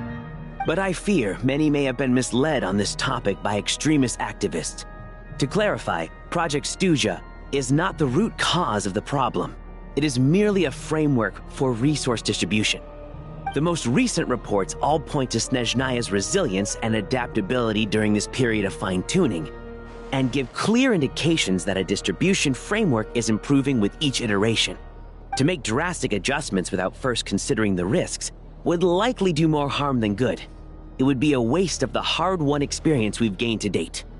Renowned scholar of finance, Arapov spoke up to clarify the fiscal logic, clearly alluding to social organizations like the Rokot in his words. With the notorious Lelex still active to this day, should the Rokot be held responsible? No, there is someone else to blame. She's just rephrasing what Mr. Pantalone said. The Rokot are the critics he accuses of taking no responsibility for their actions. As for Lilik, you won't have heard of him yet. He's currently the most famous member of the Rokot. Well, more like infamous. Ending Project Stuja has become an obsession for him. Unlike the more decent ones among us, he believes that votes in the VII are all that matter. So whether it's threats, coercion, or bribery, he'll use whatever means necessary to get people to change their vote. And since we're already on the subject, what do you think of Lelek's methods? Are you for or against?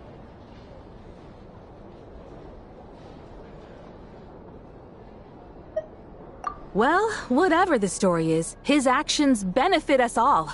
We stand with Lelek. At least someone here wants to take this discussion seriously. I've been considering that issue myself. What you really need is more precise regional data, right? I think it would be easiest to let the Fatui handle it, since they're already in charge of Crystal shipments anyway. We may as well get them to collect some data while they're at it. Whatever you need, you can ask the Fatui to look into it for you. In terms of supervision, I think the Druzhna would be a good fit. I had hoped to discuss this with Miss Vesna, but sadly, she's not present. I will be happy to take a note of your suggestions and present them to Commander Vesna for a decision upon her return. The Commander has always taken a keen interest in Project Stuja. However, given the Druzhna's demanding workload, I'm afraid it may prove difficult for them to provide any practical support. Let us refrain from jumping to conclusions until a concrete and actionable plan is in place. My apologies, Lord Rooster. There are numerous issues to address here, including manpower, time sensitivity, and reporting lines. Nevertheless, I support drafting a proposal. Follow the usual procedure, and it can be raised as a new motion for all parties to evaluate at the appropriate time. In that case, I'd like to share one thought before the proposal is drafted. The issue of time sensitivity was raised just now, which I presume relates to the official reports. In fact, the Energy Commission already collects regular statistics on each urban center and its surrounding area. Would these be of any use? That's a good idea. I read every issue of Svietlolaidovka's report, and although my focus is mostly on the section about equipment operation, the energy consumption statistics also yield a lot of insights. Be that as it may, does no one see an issue with using local data to determine crystal quotas? In the long term, it seems like a very risky solution. Not if they are used purely for reference. So long as we have the report from the Northland Bank's headquarters to corroborate it, no one will be able to fool me. Very well then. It appears that this arrangement is acceptable to all parties. Yeah, sounds good to me. The members reached a provisional consensus on the issue of improving treatment for Fatui soldiers.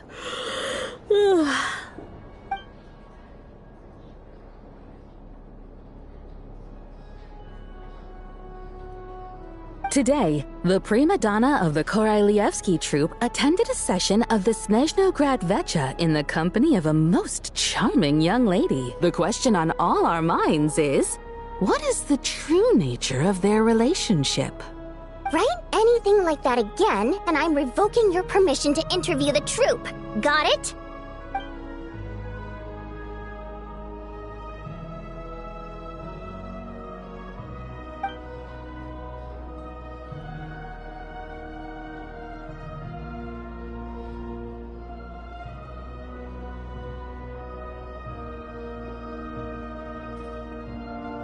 Now then, if there are no further contributions from those present, we shall proceed to the final vote. Hey, check it out! What made him vote against? Why now?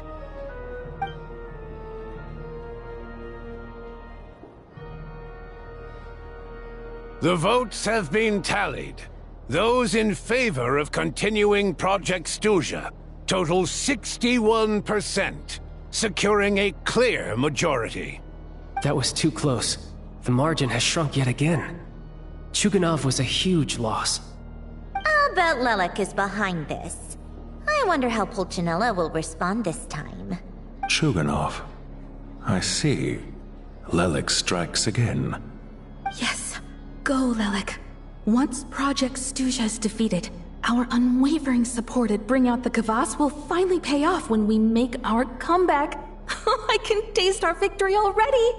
In accordance with the result of this vote, Project Stuja will remain in effect until the next Vecha period. Finally, may I remind us all, we debate only for the greater glory and solidarity of our nation. May the aurora shine ever on, and the tundra always stand firm. The session is concluded.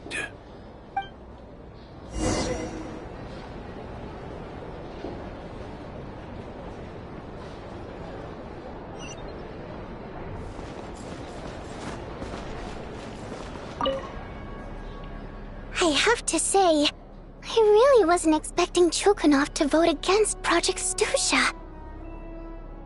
Well, in principle, Snezhnaya's business and political elites ought to be the ones least likely to oppose it.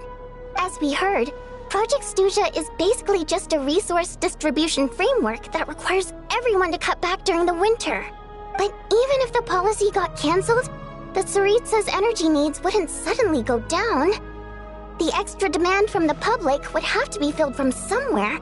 So logically, the factories would have to take the hit. I got a letter from Mr. Mitya just before today's session. He said he's confirmed that there are issues around overtime and excessive energy consumption at the Iskra manufacturing plant. In a situation like this, once the Rooster receives the report, he'll order the factory to halt production and submit to an investigation before issuing a penalty. But that's a week-long process, and thus didn't make it onto the VII agenda this time. I don't think he suspects anything so far.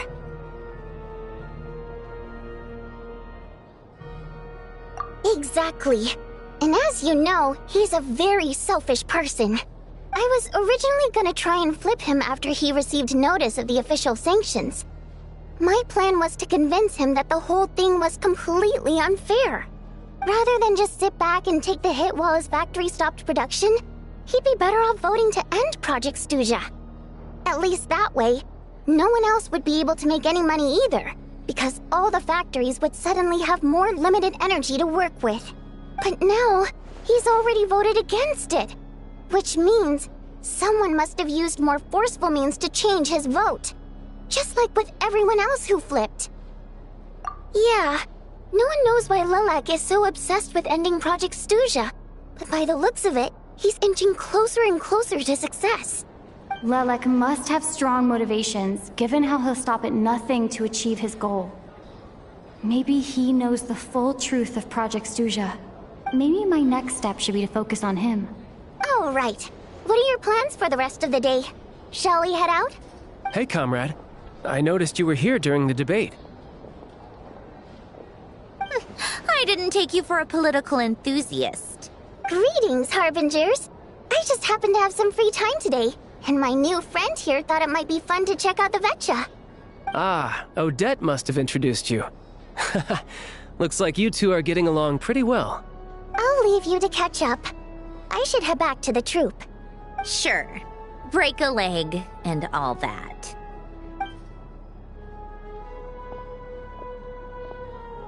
Thought it might be fun to check out the VII, did you? Things are never that simple with you, Traveler. There's no way you're here for kicks and giggles. Tell me I'm wrong.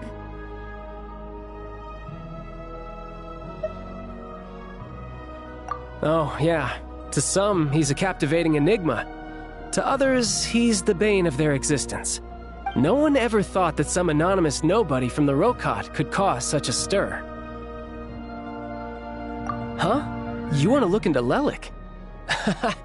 Then I'm sure his days of anonymity are numbered. What do you think, Sandrone? Fine by me, I guess. If the Traveler actually manages to expose Lelik, it'll be doing Pulcinella a favor. In return, it seems fair to let her in on what we've learned so far. My thoughts exactly. Sharing is caring, after all. Head back to Glupov and grab the files on Lelik. It's easier to just pull the records than go through the rigmarole of getting the Traveler a visitor's permit. As you command, child, sir. In that case, since we're going to be waiting anyway, I'll have someone brew a pot of black tea.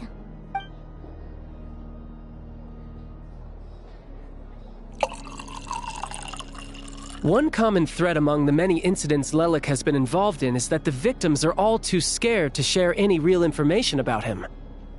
Clearly, he must have threatened them in some way. His modus operandi is to silently infiltrate the scene and leave a threatening letter behind. But neither the letters nor the crime scenes ever yield any clues to his identity. So all these files have to offer are short statements by the people affected. They don't give us a lot to go on. If nothing else, it shows we're dealing with a trained professional who's versed in counter-surveillance. Yes, and to that point, he often strikes in highly secure locations. The victims are high-ranking and influential people who take their personal security very seriously. Somehow, Lelik slips right into their rooms without making a sound. There's never any eyewitnesses, nor the slightest trace of a break-in. If he can get in and out undetected, it means he can strike without warning. Not that that's ever happened so far, but the thought is enough to scare these people sleepless. It's hard to believe that a human being could pull this off flawlessly every time, so they switched the focus of the investigation to Faye. Unfortunately, no one's found anything yet.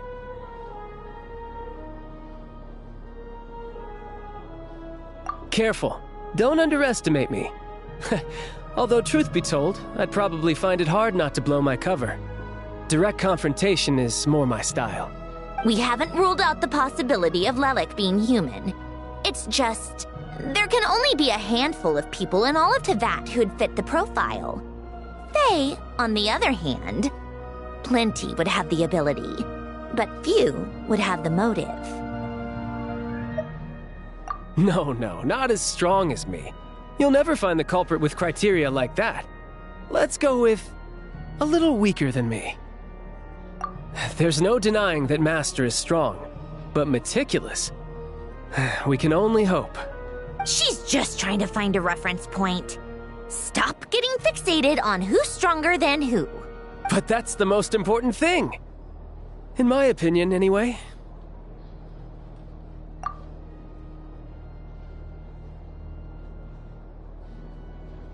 Odette? Yeah, that seems about right. Her skills are solid, and she's always calm under pressure. Except she's Fatui, so the likelihood of her working against us is pretty low. But yeah, much more accurate than your previous example, at least. No, wait a moment. Maybe we should interrogate that assumption. What do you mean? Which assumption? Her Fatui identity doesn't necessarily exonerate her. And when you think about it, the Rokot would be precisely what she needs to conceal her identity. Plus, she wouldn't need to be such a pro at covering her tracks. She'd already know where the Fatui will be and when, so she could choose the perfect time to act. Oh, yikes. I was just thinking out loud. Why is this starting to sound like such a convincing theory? Still, what reason could Odette possibly have for trying to call off Project Stuja? Arlecchino would be the best person to ask. She knows Odette best. Unfortunately, she isn't back yet. Rosaline used to open up to her in private about her struggles with Odette. As I'm sure you can imagine, Arlecchino is quite a lot better with children than Rosaline was. She gave her some tips on how to handle the situation, and Rosaline managed to reach a settlement with Odette before leaving. So I suppose there were at least no lifelong regrets left behind. Beyond that, I don't know the details about that side of things. But I do know that Odette definitely has a motive to hold a grudge against Project Stuja. The reason being, her father passed away during the early stages of the project. That was back before it had been named Project Stuja, when things were still being worked out. But in essence, it's remained the same ever since. Huh. The more you know. Rosaline was always so self-centered. I never understood why she started paying so much attention to Odette. Is that such a surprise? If you cast your mind back, you may remember that Rosaline and I weren't exactly close. We had tea together a few times, but that was about it. Odette's past is no secret. Her father was a Fatus, and her mother was a very famous ballerina. On the surface, it looks like she followed right in her parents' footsteps. But the truth is quite a different story. After her father passed away on a mission, her mother was overcome with grief. She broke her leg during a performance and could never dance again. Odette was only interested in ballet at the time, but this tragedy left the family with both breadwinners gone. They could barely make ends meet. Per Capitano's policy, family members of Fatui who died in the line of duty had to be appropriately accommodated and provided with adequate assistance. So, regardless of how Rosaline may have felt about it, it fell to her to resolve the issue of Odette's family's livelihood. In the end, the solution they agreed upon was to have Odette join the Fatui. Right, because the alternative would have been a one-off compensation payment, I guess. In that sense, joining up was definitely the better option. Still, she must have had mixed feelings about it, right? If she doesn't even like the Fatui... It's just a theory. A possibility. But as a motive for Odette to become Lelik, it holds up. That said, I have no idea where Odette's head is at right now, or what her conflict with Rosaline was about. Plenty of people were on bad terms with Rosaline. I have no intention of trying to figure it all out.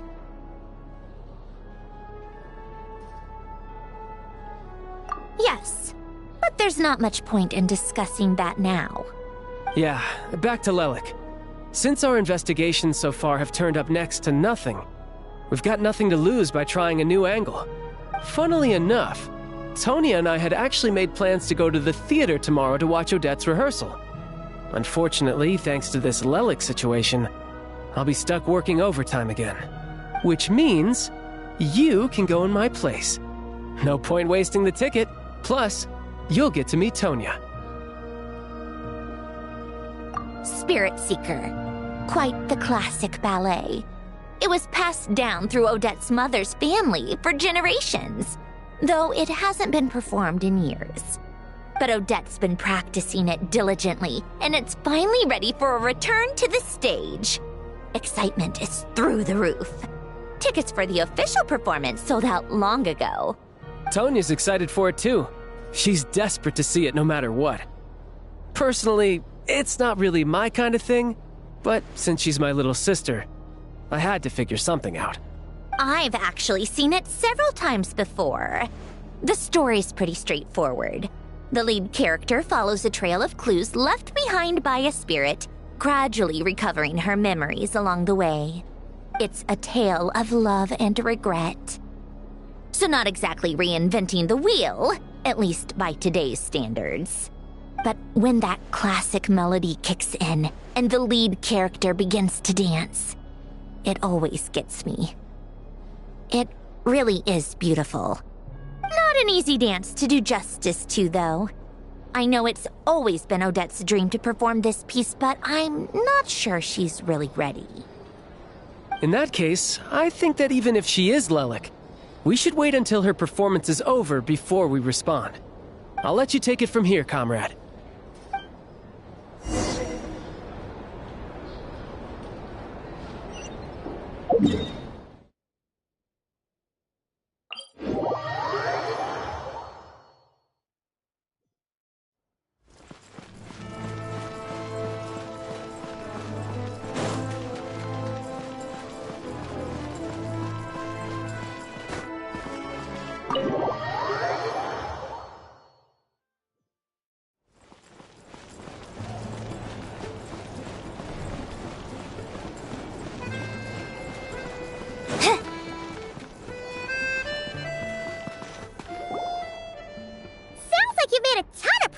Today. It's good that everything's going so smoothly. Next step is to head back to the theater and get a clear answer from Odette. Either way, Paimon doesn't get the sense that she's a bad person. Sure, she might have done some pretty extreme things, but Paimon bet she has her reasons. Maybe this is going too far, but with everything she's managed to do so far, wouldn't it make more sense in theory to be even more, heavy-handed? Why leave a letter when she could, well, we know there are plenty of other ways to keep people in line, right? The point is, she could have gone further, but she didn't. So, if it is her, she's got some principles at least. Yeah! Well, all you can do is follow the facts wherever they lead. No change, really. But that thing Paimon told you about yesterday? Paimon feels like she can sense it more clearly now. Hearing you talk about your day makes Paimon itch for an adventure. If only she could be there with you so we could experience it all together. Yeah, I wish you could be there too. I'm not used to adventuring alone. But don't worry, we'll get to the bottom of this. Guess it's just one of those things. Never mind. Paimon will behave herself and keep resting.